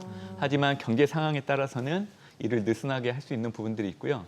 사실 트럼프가 관세 부과를 지금 계속 언급하는 이유는 트럼프는 사업가잖아요. 그렇죠. 그리고 트럼프 행정부는 감세, 재정 지출을 통해서 경기 부양에 초점을 맞췄던 대표적인 행정부였기 때문에 미국이 이제는 좀 경기 침체에 들어갈 수 있는 시점이 가까워지고 있다라는 것을 인식하고 있는 대표적인 사람인 것 같아요. 저 역시 이 MBR 전미경제연구소의 경기판정위원회 데이터를 가지고 놓고 온다고 하면 미국은 경기 확장에 2020년 5월 달에 진입을 했고요. 그리고 올해 3월 기준으로 59개월째 경기 확장에 놓여 있단 말이에요. 근데 80년도 이후에 미국이 경기 확장에 들어가게 되면 보통 7년 1개월 정도 지속이 됐는데 이를 적용을 해보면 2027년 6월 정도까지 됩니다. 그래서 이 기간을 놓고 현재까지 미국 경기 확장이 어느 정도까지 진행이 됐냐면 73% 정도 진행됐거든요. 그러니까 앞으로 23% 정도 남은 거예요. 그러니까 올해 당장 미국이 경기 침체에 들어간다는 얘기는 아니에요. 근데 지금의 사이클을 놓고 온다고 하면 빠르면 내년 하반기, 기본적으로는 2027년도 상반기, 네. 그리고 트럼프 일기 때처럼 재정 지출을 통해서 경기 확장을 인위적으로 이제 딜레이 시킨다라고 하면 2027년도 하반기 정도 될 수 있겠죠. 그래서 지금 이런 시기들을 놓고 온다고 하면 결국 내년도 혹시라도 빨리 진행될 수 있는 경기 침체를 앞두고 대규모 재정 지출을 하기 위해서 국채 발행을 하기 위한 선제적인 작업들을 저는 올해부터 좀 준비하고 있지 않나라는 생각을 좀 해보고 있습니다. 실제로 미국 경제 같은 경우에는 가계 소비가 상당히 중요한데 사실 초과저축액은 보수적으로 잡아도 지난해 사실 소진됐거든요. 그래서 올해 발표되는 미국의 소비 지표는 전년과 비교를 해보면 둔화되는 흐름들이 나타날 거로 좀 보고는 있는데 저는 그게 부정적으로 해석할 이유는 없다라고 생각해요. 정상적인 경로 하에서 이제 관련된 지표들이 둔화되고 있는 거기 때문에 그래서 저는 이런 부분들을 염두에 두실 필요가 있다라고 좀 얘기를 드리고 있습니다. 말씀하신 거 들으면 금리는 당연히 내려갈 거라고 보실 것 같은데 금리는 어떻게 될까요? 네. 사실 이제 금리 결정 요인들이 있어요. 물가, 통화 정책, 기간 프리미엄 그리고 미국의 정부 부채와 재정 적자의 상황에 따라서 장기 금리가 많이 영향을 받죠. 근데 이 네 가지 요인들 중에 가장 큰 영향을 미치는 거는 물가입니다. 여러분들도 미국의 연준의 정책 금리와 미국채 10년물, 2년물 그리고 연준이 정책 금리를 할 때 보는 물가는 PC 지표거든요. PC를 가지고 이제 추세를 놓고 온다고 하면 정책 금리가 오를 때 장기 금리가 뒤따라서 오르고 정책 금리가 내릴 때 뒤따라서 이제 장기 금리가 내리는 패턴들이 한 번도 벗어난 적이 없고요. PC 물가가 올라갔을 때 시차를 갖고 또 장기 금리가 올라가고 PC 물가가 떨어지면 시차를 두고 또 장기 금리들이 떨어지는 모습인데 지금 같은 경우에는 연준이 지난해 9월 달에 금리 인하를 단행하기 시작을 했고 올해도 2번 정도 인하를 최소 해줄 겁니다. 그리고 PC 물가 같은 경우에는 팬데믹 발생하고 나서 6%대까지 올라갔다가 거의 후반대까지 지금 같은 경우에는 뭐 상당폭 많이 내려와 있는 상황이기 때문에 그래서 저는 지금 나타나고 있는 장기 금리 흐름은 수급적인 요인들이 상당히 크다라고 보고 있고요. 일부에서는 중국이 미국채 매도, 일본에서도 미국채 매도에서 이제 최근에 이제 장기 금리가 올라가는데 영향을 줬다라고 그런 얘기들이 있는데 그거는 데이터가 없어요. 그렇기 때문에 그거는 나중에 확인할 수 있는 대목이라서 저는 그거는 신빙성이 없다라고 보고 있고요. 그냥 추정인 거죠? 추정인 거죠. 네. 그래서 이런 정황들을 놓고 온다고 하면 장기 금리는 올해 연말로 갈수록 계속 떨어질 수밖에 없는 여건이라고 좀 보고 있고 저는 올해 연말 정도 된다라고 하면 미국 장기채 10년물 금리 같은 경우에는 3.7 전후까지도 충분히 내려갈 여지는 있다라고 보고 있어요. 이 물가의 근거를 해서 파악을 한다라고 하면. 네. 언제쯤 첫 네. 인하를 할까요? 올해? 저는 빠르면 5월 달에도 5월? 가능하다라고 보고 있고요. 6월 달에는 무조건 합니다. 근데 이제 제가 빠르면 5월이라고 얘기해드리는 이유는 네. 트럼프 관세 부과가 예고보다 빨라지고 있고 또 시장에서 특히 이제 앞으로 물가가 올라갈 여지가 있으니 미국이 스태그플레이션에 들어가지 않을까라는 생각들이 너무 치우쳐 있는 것 같아요. 그러면 연준 입장에서도 금융시장의 분위기에 대해서는 어느 정도 인지를 할 수밖에 없거든요. 그렇게 된다라고 하면 빠르면 5월 달에 금리 인하를 단행할 여지도 있다라고 보고 있고요. 파월 연준 의장이 그동안 금리 인하를 예상보다 많이 늦춰 했던 이유들은 물가가 금리 인하를 하고 나서 올라버리면 또 여론의 문매를 맞을까 봐 그게 가장 컸던 것 같아요. 그래서 미국은 계절적으로 놓고 온다고 하면 동계 기간 12월에서 2월 그리고 드라이빙 시즌에 해당되는 5월 말, 9월 초 이 기간 물가들은 전월과 비교했을 때 올라갈 수밖에 없거든요. 예. 그래서 이 구간의 물가를 가지고 연준의 통화 정책이 어떻게 될 거라고 판단하면 안 돼요. 그래서 이 기간에서 벗어나는, 그러니까 물가가 이런 계절적인 요인에서 벗어날 수 있는 시점을 놓고 봤을 때 올해 이제 예정된 FOMC 일정을 놓고 온다고 하면 5월 FOMC, 10월 FOMC가 물가 영향 없이 파월 연준 의장이 금리 인하를 되게 부담 없이 할 수 있는 시점이에요. 그래서 사실 저는 개인적으로 올해 연준이 2번 금리 인하를 한다라고 하면 5월과 10월 정도 보고 있고요. 네. 근데 이제 시장에서는 이제 6월 달에 금리 인하를 염두에 두고 있는 상황이기 때문에 이제 이런 의견들을 이제 조합을 해서 빠르면 5월, 늦어져도 6월 달에는 한다 이런 얘기를 해드리고 있죠. 네. 그 섹터별로도 좀 여쭤볼게요. 일단은 지금 미국과 중국 간의 이 관세 전쟁에서 지금 새우 등이 엔비디아가 됐어요. 엔비디아. 지금 뭔가 반도체가 지금 최대 협상 카드로 좀 떠오르는 느낌인데 어때요? 지금 엔비디아 주가 자체가 좀 많이 떨어져 갖고 지금 한 105달러 수준까지 내려왔나요? 그런데 이제 지금 프리마켓에서는 좀 올라갈 걸로 보여지는데 엔비디아를 필두로 해서 뭐 AMD라든지 반도체 섹터 어떤 전략이 좋을 거라고 보세요? 아마 올해 들어서 이제 미국의 매그니피센트 7 종목들의 주가 하락폭이 너무 컸기 때문에 저는 이를 놓고 봤을 때 너무 과도하지 않나라고 생각을 하고 있고요. 어떤 게 과도하다는 거예요? 원래 매그니피센트 7 종목들은 주가가 이게 설명이 안 되는 종목들이에요. 그러니까 네. 앞으로 성장성을 염두에 두고 그게 주가에 반영되다 보니까 항상 밸류가 상당히 높았던 대표적인 종목들이죠. 그러다 보니까 이제 증시가 좋지 않을 때는 또 하락폭이 그만큼 크다라고 보고 있는데 우선적으로 지금 매그니피센트 7 종목들의 12개월 선행 PER을 놓고 본다고 하면 2년 전 수준까지 해기됐기 때문에 이제는 좀 싸졌다라고 얘기할 수 있는 구간인 것 같아요. 그래서 저는 이제 미국 증시를 이렇게 얘기해드리고 있거든요. 4월 7일 날 네. 증시 저점은 확인됐고요. 아 뉴욕 증시. 네. 그리고 트럼프가 상호 관세를 90일 유예했던 이 부분들이 결국에는 증시가 추가적으로 하락하는 것보다는 증시가 더 떨어지지 않을 수 있는 안전판 역할을 해주기 시작을 했다라고 생각을 하고 있고 그리고 지금 75개 국가의 협상들이 진행되고 있잖아요. 이게 결국 증시가 반격할 수 있는 토대. 그리고 최근에 이제 일부 IT 제품에 대해서는 상호 관세에서 제외할 수 있다라는 얘기를 하면서 제가 이거를 염두에 두고 4월 하반월, 4월 초에 낙폭을 빠르게 메꾸고 S&P 500 지수가 5,700 정도까지 올라갈 수 있다라는 얘기를 좀 드리고 있어요. 그래서 이러한 시장의 상황이라고 하면 매그니피센트 7 종목들은 지금 개별 기업들이 가지고 있는 주가 하락 요인들보다는 증시가 올라가기 때문에 여기에 따른 풍선 효과 때문에 올라갈 수 있다라고 보고 있고요. 네. 엔비디아 같은 경우에도 과거에 칩 문제 그리고 중국과 관련된 노이즈들은 3번 정도 있었어요. 근데 그때 이후에 추이를 놓고 온다고 하면 그게 엔비디아 실적을 저해하거나 주가가 못 올라갔는데 영향을 준 적은 한 번도 없어요. 그래서 지금 엔비디아 그 중국의 H20 칩 관련해서 규제가 나오면서 지금 미국의 IB들이 여러 가지 분석들을 내놓고 있는데 여전히 목표 주가를 190달러 정도 유지하겠다라는 의견들도 있어요. 그래서 엔비디아. 네, 그래서 지금 엔비디아 주가는 상당폭 많이 낮아져 있잖아요. 네. 그럼에도 불구하고 엔비디아 주가를 좀 좋게 보는 이유들은 어찌됐든 AI 이 구현 단계를 놓고 온다고 하면 지난해까지는 이제 학습용에 머물렀지만 네. 올해부터는 추론용으로 가셔야 되는 부분들.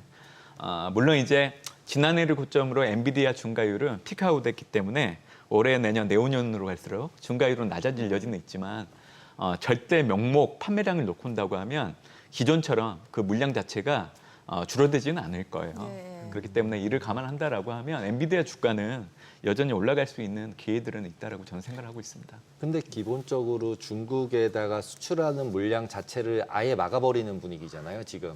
그러면은 기존의 매출에서 이제 중국 없이 가야 되는 건데 실제로 그 가격 부분들은 현재 가격에 다 반영이 된 거라고 봐야 되나요? 이게 또 재밌는 게 있는데요. 네. 이 트럼프 일기 때부터 사실 미국이 중국을 상당히 압박을 해오고 첨단 산업에 대한 경쟁력을 유지하기 위해서 첨단 반도체에 대한 규제들을 해오고 있는데 중국은 홍콩과 싱가포르를 통해서 우회적으로 이제 수입하는 형태, 또 제품을 수출을 할 때도 우회적으로 이제 수출을 하다 보니까 미국이 규제를 했던 것만큼 그 효과가 좀 제한된 부분들이 있었던 상황이에요. 그래서 저도 올해 같은 경우에도 동일하게 규제를 하겠지만 이런 메커니즘, 경로를 놓고 온다고 하면 중국이 실질적으로 타격을 받는 부분들이 없다라고 생각을 하고 있고요. 지금 미국 트럼프 대통령이 자꾸만 이렇게 가격하게 나오는 이유는 생각보다 중국이 반응이 없어서 네. 그러니까 본인이 원하는 뜻대로 반응이 안 나오다 보니까 자극적으로 좀 정책들을 꺼내드는 만큼 또 시간이 지나면 자극적으로 꺼내들었던 그런 규제들을 좀 풀어갈 여지는 있다라고 생각합니다. 그리고 저는 4월 2일 날 트럼프가 제시했던 그 보드 있잖아요. 네. 거기 보면 각 국가별로 상호 관세율을 매겼는데 예를 들자면 이제 유럽 같은 경우에는 20%를 그때 숫자로 확인해 줬는데 아마 90일 뒤에는 10%로 내려와 있을 거예요. 그래요? 왜냐하면 그때 보드판에 있었던 게 그 상품 수입과 수출, 상품 수지를 가지고 단순하게 계산을 했거든요.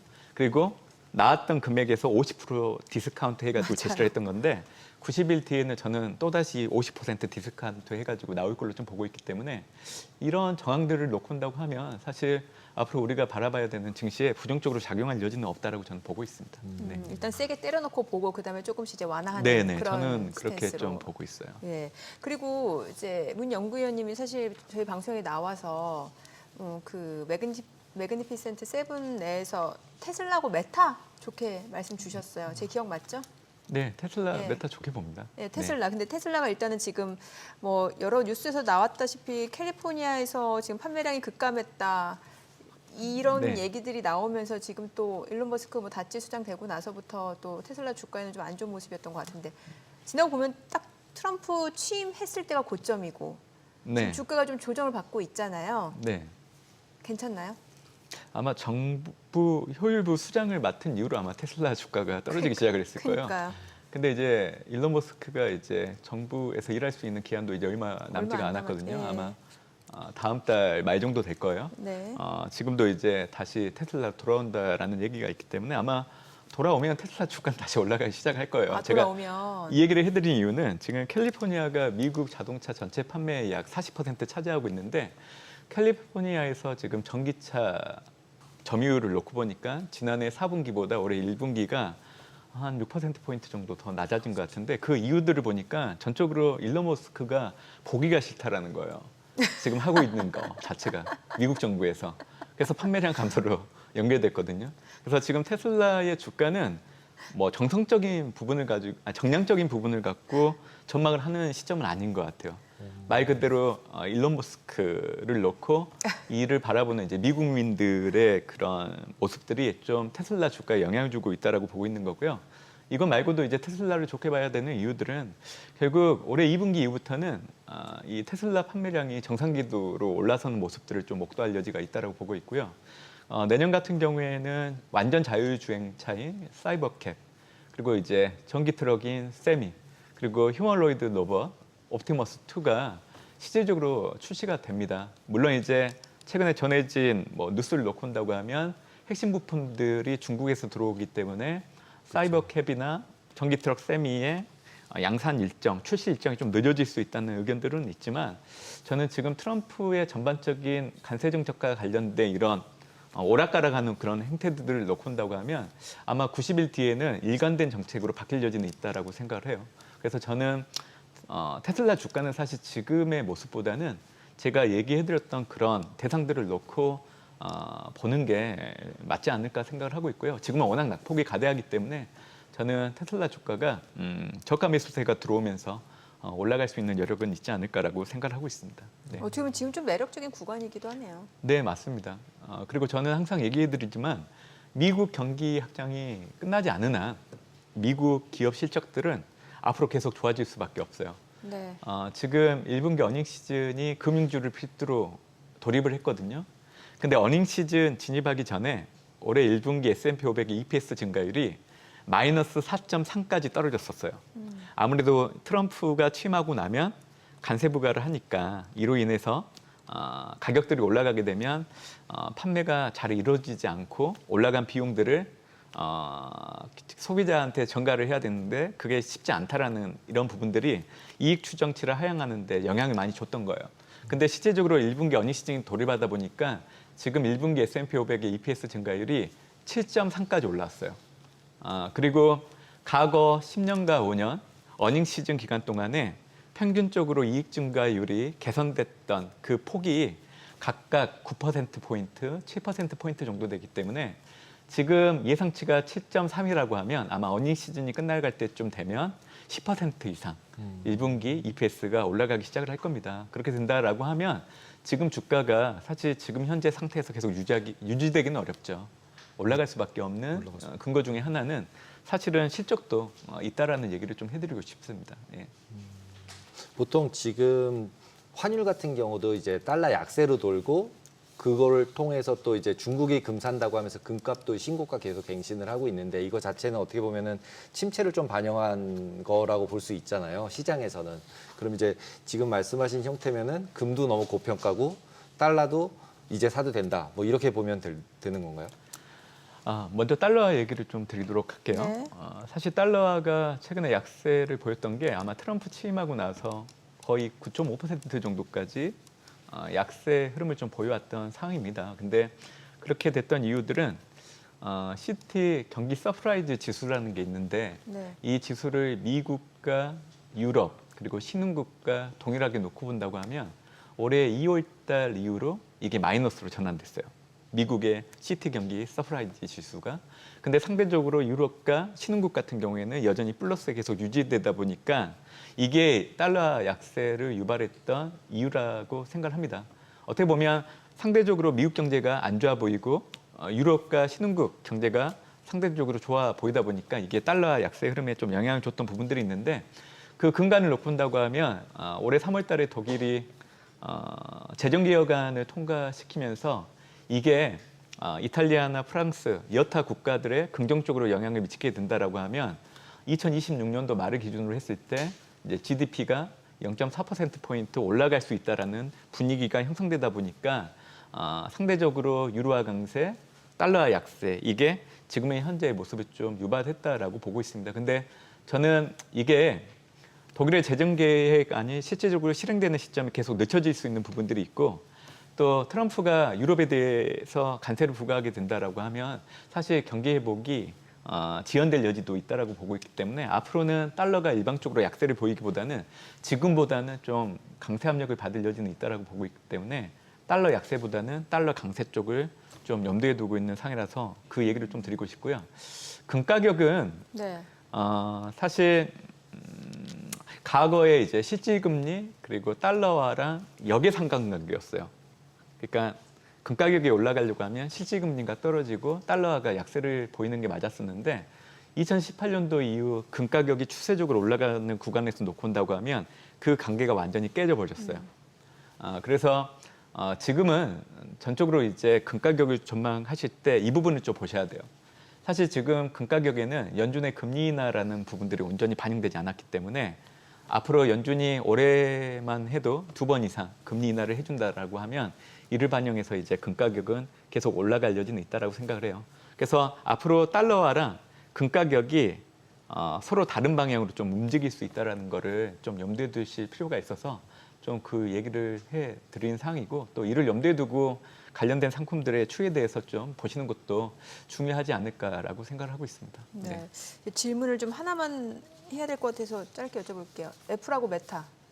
애플 800만 원 얘기도 나오고 메타 네. 좋게 보셨으니까 메타 뷰에 대해서도 좀 간단하게 알려주세요. 메타는 사실 지금 당장보다는 그 팬데믹 이후에 메타버스 산업이 많이 부각됐었는데 이에 대한 가장 선제적인 공격적인 투자를 했던 대표적인 회사가 메타라서 아마 지금은 아니고 아마 지금 보시는 시청자분들의 자녀분들 아니면 아마 손자 손녀 정도 됐을 때 그 세대들은 아마 지금처럼 오프라인 일상보다는 온라인 일상들을 하게 될 겁니다. 그렇게 된다라고 하면 가장 수혜를 받을 수 있는 회사가 메타가 될 수밖에 없어요. 네. 그래서 이제 저는 그런 측면에서 메타를 좀 좋게 보고 있는 상황이고 네. 저는 뭐 테슬라나 메타를 포함해서 지금은 매그니피센트 7을 좀 좋게 봐야 되는 시점이고 올해 연말까지는 미국 증시도 주도하는 대표적인 종목이 될 걸로 예상을 하고 있습니다. 네, 네, 알겠습니다. 오늘 내용 잘 들었습니다. 고맙습니다. 네 감사합니다.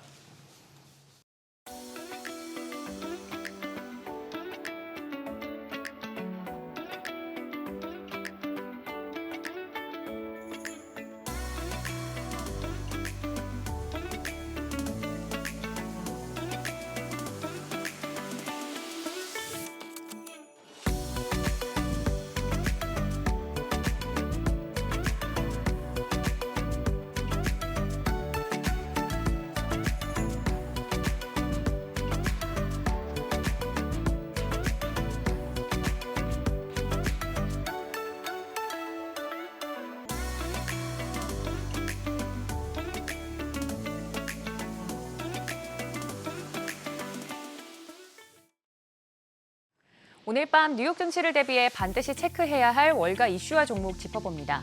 제롬 파월 연준 의장이 도널드 트럼프 대통령의 관세 정책이 미국 경제에 미칠 영향에 우려를 표했습니다. 이러한 관세가 인플레이션을 자극하고 경제 성장을 둔화시키면 연준이 물가 안정과 최대 고용이라는 두 가지 목표 사이에서 딜레마에 빠질 수 있다는 경고였는데요. 그간 파월 의장은 트럼프 관세가 경제에 일시적인 영향만 줄 뿐이라고 강조해 왔는데 이번엔 달랐습니다. 또 1분기 미국 경제 성장률이 둔화되고 있는데 이는 기업들이 관세에 앞서 수입을 늘린 결과로 해석된다며 미국의 성장에 부담을 주게 될 것이라고 언급했습니다. 이러한 불확실성 속에서 연준은 금리 정책에 신중을 기하고 있죠. 시장은 연준의 다음 움직임에 촉각을 곤두세우고 있는데 여전히 6월 추가 금리 인하를 예상하고 있는 상황입니다. 한편 연준이 시장 안정을 위해 개입하는 파월 풋에 대한 기대감이 꺾이면서 간밤 뉴욕 증시는 반도체주를 중심으로 하락했고 나스닥은 무려 3% 넘게 급락으로 마감했습니다. 대표적으로 미중 무역 전쟁의 희생양이 됐던 건 바로 엔비디아였습니다. 미국 정부는 엔비디아의 AI 반도체 중국 수출을 제한하면서 엔비디아는 약 55억 달러의 손실을 예상하고 있는데요. 주가는 간밤에 약 7.7% 하락했습니다. 엔비디아는 이번 수출 제한으로 인해 약 160억 달러에 달하는 주문 중 상당 부분 영향을 받을 것으로 보입니다. 하지만 미주증권은 이러한 상황에도 불구하고 엔비디아의 AI 시장에서의 지배력과 향후 성장 가능성을 고려해 목표 주가를 168달러로 그대로 유지했습니다. 2026년 매출과 이익이 전년 대비 50% 성장할 거란 기대를 반영한 목표가인데요. 특히 블랙웰 시리즈의 출하와 테스트 설비 확장을 통해 단기적인 공급 문제를 해결할 수 있을 것으로 전망했습니다. 지금 당장의 충격보다 장기 성장성에 더 주목하고 있는 미주증권의 의견이었습니다. 마지막으로 반도체 장비업계 핵심 기업 ASML의 실적입니다. ASML의 1분기 실적은 전반적으로 시장 기대에 부합하긴 했습니다. 매출은 예상대로 나왔고요. 수익성 지표인 마진율은 오히려 더 좋았습니다.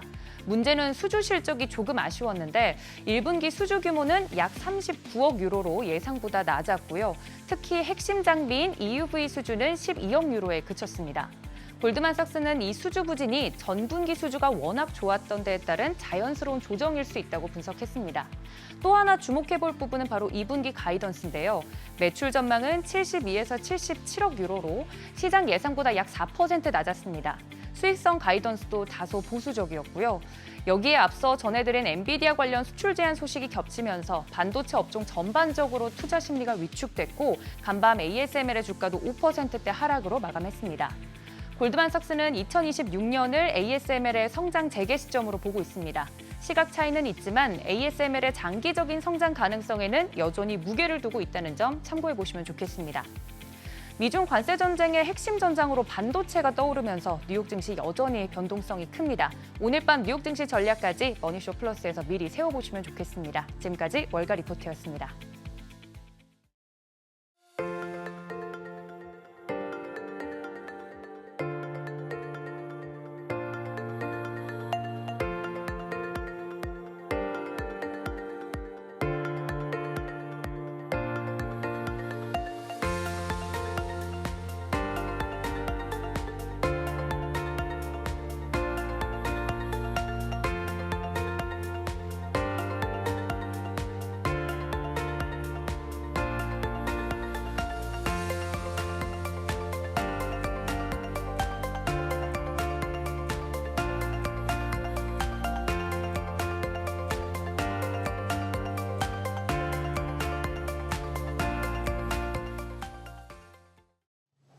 트럼프 대통령이 전 세계를 향해 관세 폭탄을 던지면서 미국 자산에 대한 불안감이 커지고 있습니다.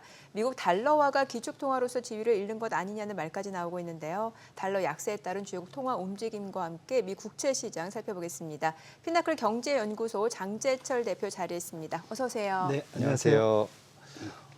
중국 버티기가 계속 되면서 시장이 어디로 갈지 모르고 왔다 갔다 하고 있잖아요. 네. 그래서 이 부분이 일단은 제일 핵심이니까 어떻게 될 거로 보시는지 한번 전체적으로 한번 방향을 잡아 주시죠. 시장을 보면서 뭐 하기 전에 우리가 아주 힘들어 죽겠습니다.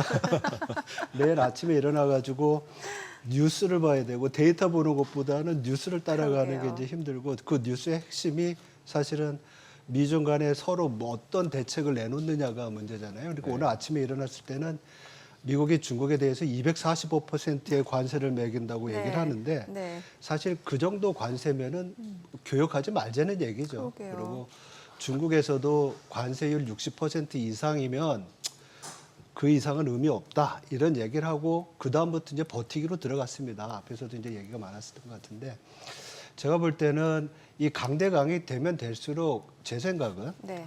어쩌면 타협의 시점이 좀 가까워지지 않나 이런 생각이 듭니다. 왜냐하면 더 내놓을 카드가 없다고 그러면 이제부터는 뭐 어떤 구실을 만들지 간에 대화를 시작해야 될 것 같고요.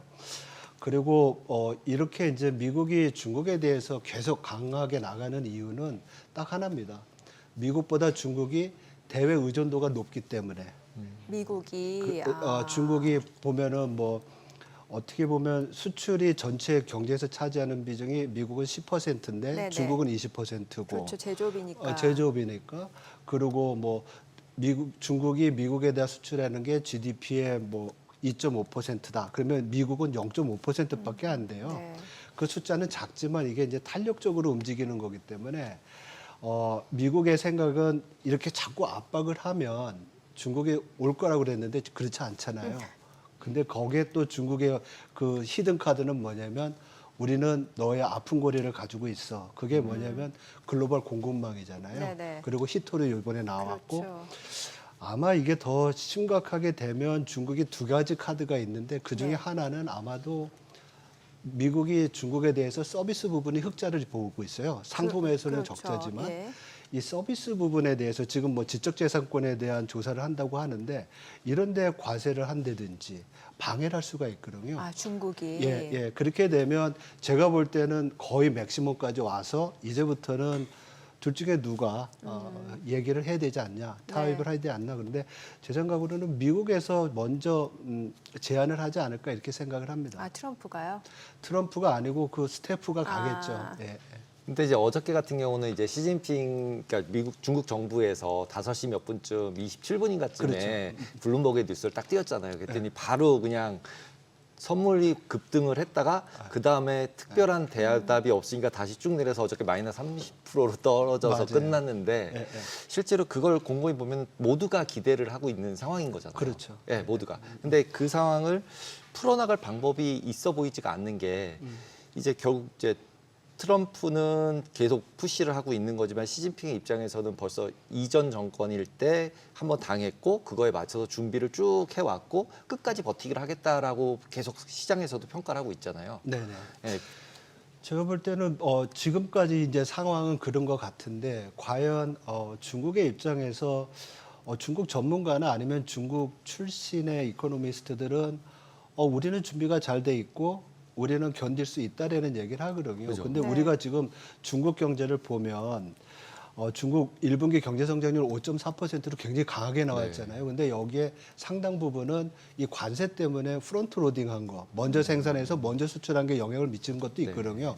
물론 그 뭐 내수 부양. 의 효과도 있지만은 네.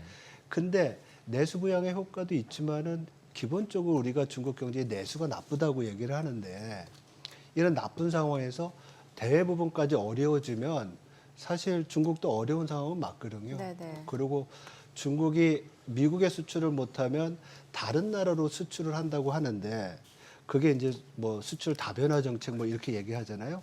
근데 그 경우에는 수출을 받는 나라들, 그러니까 중국이 다른 데로 수출을 하면 그게 디플레이션을 수출하게 돼요.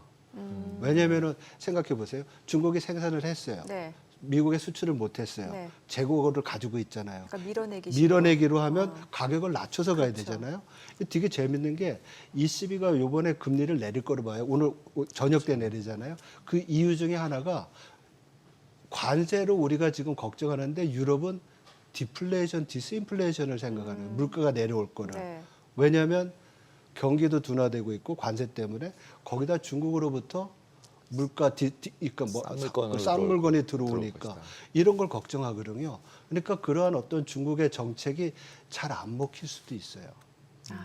그렇다고 보면 제가 볼 땐 어차피 이거는 치킨 게임이라서 네. 누군가 하나 피해야 되거든요. 예. 안 그러면 다 죽으니까. 예. 그때 구실을 아마 미국 쪽에서 하지 않을까 이렇게 얘기를 합니다. 왜냐하면 아무래도 양보할 게 제일 많은 나라잖아요. 미국이. 그렇죠. 예. 그렇게 저는 조심스럽게 생각을 해봅니다.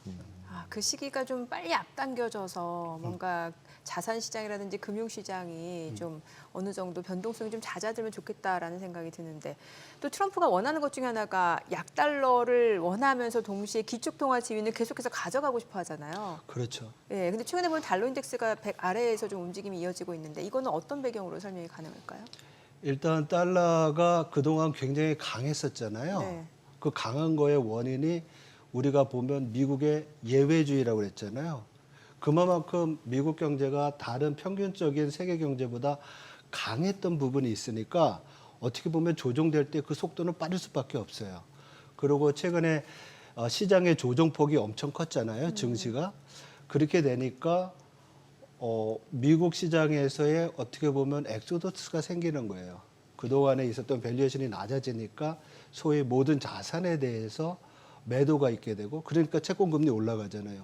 달러 자산에 대한 매도가 있고 그거의 피난처로 유럽이라는 경제가 있고 또 중국도 약간 기여를 하고요. 그러니까 자금이 미국에서 나와서 다른 데로 가니까 그만큼 달러는 약세가 될 수밖에 없는 거죠. 그런 의미에서는 달러 약세인데 기축통화 그거는 아마 미국이 꼭 지키려고 할 거예요. 왜냐하면 그거의 그 혜택은 어마어마하다는 걸 잘 그렇죠. 알고 있으니까. 보통 이제 달러 약세가 된 거를 지금은 기축통화 위협이라고 그러지만 솔직히 한 몇 년 전만 해도 달러 약세가 되어야 이제 달러가 밖으로 나오니까 이머징 마켓 우리나라를 포함한 모든 나라가 좀 주식도 좋고 채권도 좋고 경기가 오히려 좋아지는 거였잖아요. 그렇죠. 그래서 그런 분위기로 해석을 안 하고 갑자기 이번에는 관세 때문에 그럴 수도 있고 트럼프 때문에 그럴 수도 있지만 달러 약세가 되는 거를 원하지 않는다. 뭐 그러니까 무역상으로는 원하지만 실제로는 아니다.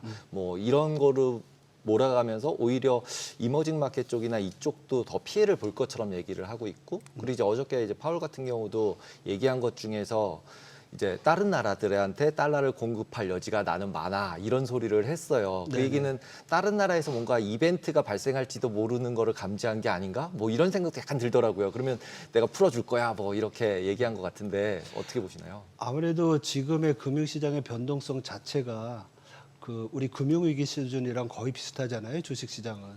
그렇다고 보면 2007년, 8년 미국 그 서브프라임 모기지 위기가 글로벌하게 영향을 미쳤으니까 시장의 변동성 자체는 상당히 안 좋은 거잖아요.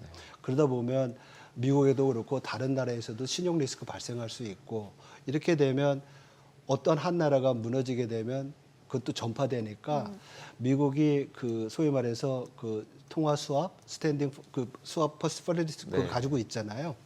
그건 굉장히 잘한 것 같아요. 그래서 저는 제가 개인적으로 이렇게 어디 강연을 가거나 이러면 앞으로 글로벌 금융위기 없다라고 얘기하거든요. 그렇죠. 왜냐하면 글로벌 금융위기와 코로나 위기를 겪으면서 연준도 그렇고 많은 중앙은행들이 교본을 만드는 것 같아요. 위기 때 어떻게 대응하자. 근데 그게 요번에 실리콘밸리 은행 때 굉장히 잘 나타났어요. 네, 거의 이틀 만에 해결하잖아요. 네, 그렇죠. 근데 그때는 더 놀란 게 뭐냐면 중앙은행과 감독기관이 여러 조치를 그 텍스트북에서 했는데 민간에서 뭐 얼마죠? 그때 한 200억 달러인가요? 또 따로 모아가지고 민간들이 또 민간 금융기관을 구제하더라고요. 그래서 이러한 경험치들이 남아있기 때문에 큰 위기는 없지만 그렇다고 뭐 완전히 배제하는 건 아니에요. 그렇지만 여러 가지 장치들이 그런 것들을 좀 제어하지 않나 이렇게 생각을 합니다. 이런 와중에 또 엔화는 강세잖아요. 그렇죠. 그러면은 이건 이제 투자자들이 요즘 이제 엔화 투자 많이 하시니까 지금 레벨에서는 어떻게 대응을 하는 게 더 좋을까요? 지금 이제 달러 약세, 달러 강세 왔다 갔다 하고 있는데.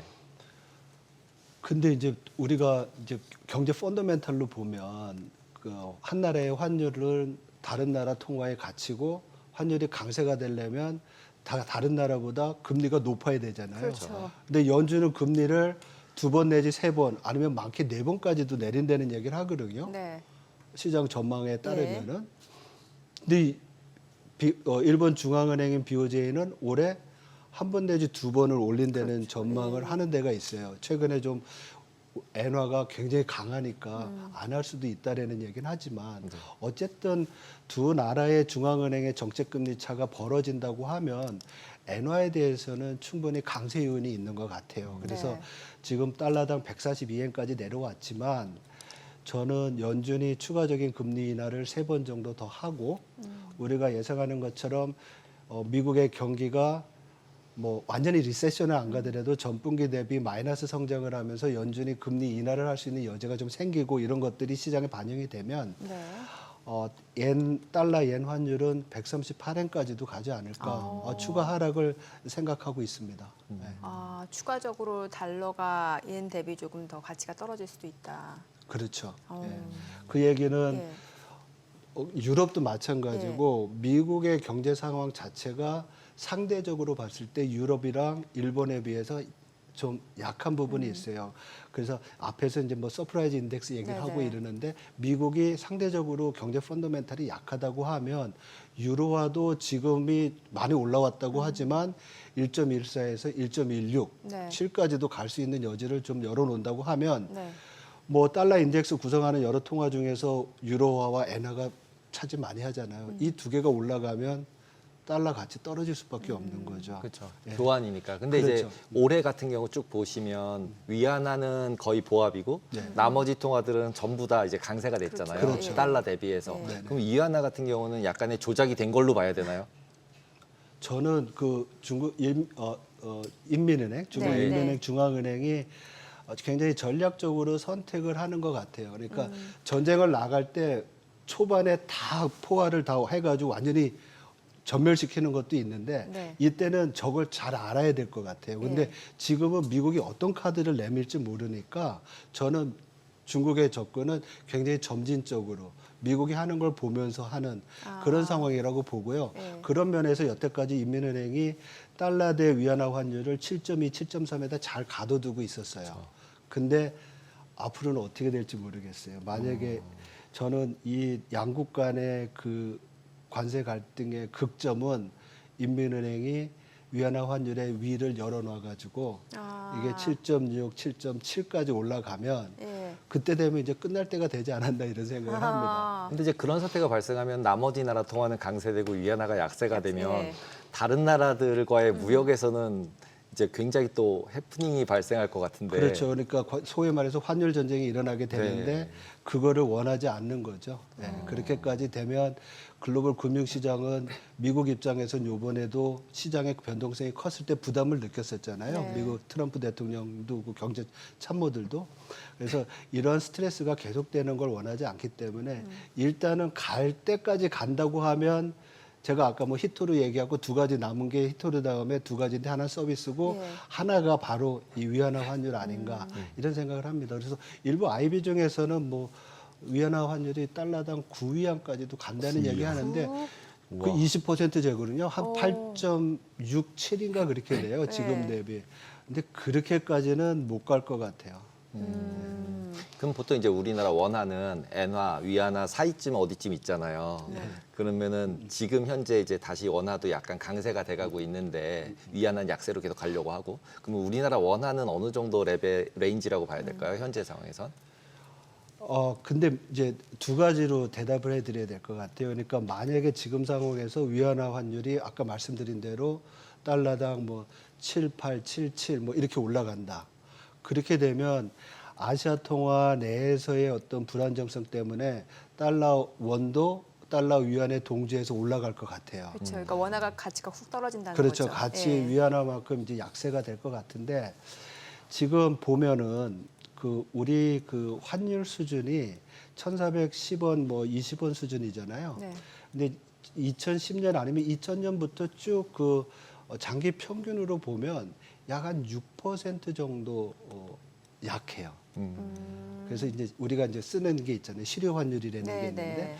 그런 환율의 기준으로 그런데 그거를 만약에 6% 강하게 놓는다고 하면 1,360원, 70원 정도가 우리 평균적인 네, 환율, 적정 네. 환율 수준이라고 볼 수 있어요. 네. 그러니까 만약에 저는 지금 우리 정부가 다음 주부터 관세 협상하잖아요. 그리고 5월 달까지 주요국들의 관세가 지금 얘기하고 있는 베이스라인 터리프 10%랑 트럼프 대통령이 캠페인 동안 얘기했던 20% 관세 있잖아요. 그 중간에 걸치게 되면 저는 관세가 물가랑 경제에 미치는 영향이 그렇게 크지 않을 것 같아요.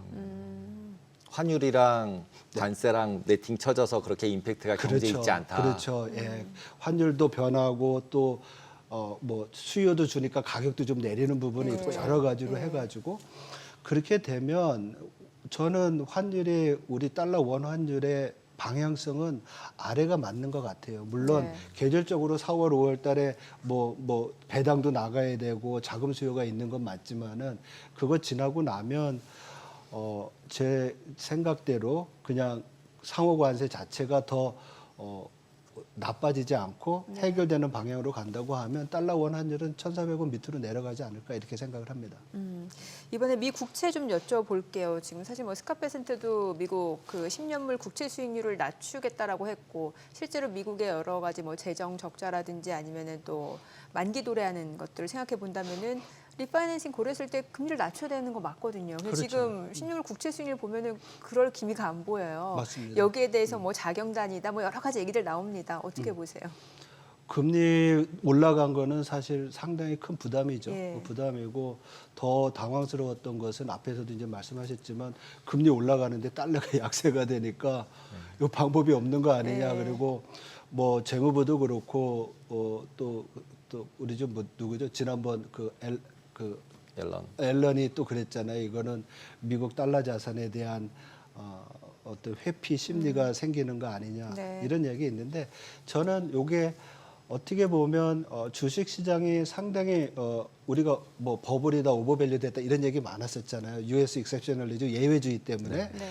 그게 아까 이제 조정되는 거라고 얘기했고 조정폭이 컸다는 거고 일시적인 이런 시장에 의한 어떻게 보면은 반작용 그래서 나타난 상황이라고 봐요. 그래서 지금 사실 금리 올라갔다가 이제 조금씩 내려오고 있잖아요. 그래서 좀 내려올 거로 보이는데 모르겠습니다. 지금 상호관세 이후에 사실 올해 연말에 미국 국채 10년물 금리를 4% 밑에서 좀 봤던 데가 많은데 지금 보니까 다 올렸더라고요.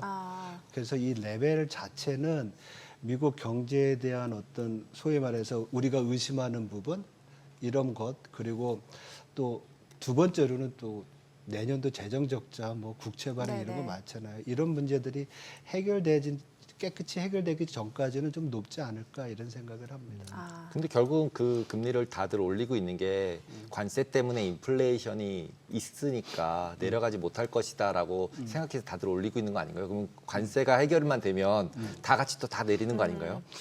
근데 그것도 지금 제가 쭉 보니까 우리가 기대 인플레이션은 상당히 높아왔잖아요. 미시간 그렇죠. 대학에 예, 조사하는.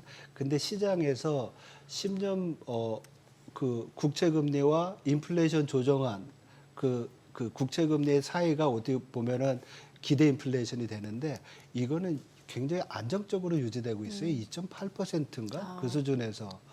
그러니까 우리가 보통 시장에서 장기 금리 프라이싱 할 때 그러한 기대 인플레이션을 넣으면 나머지 부분은 소위 말해서 기간 프리미엄이라고 그거에 의해서 결정되는데 네.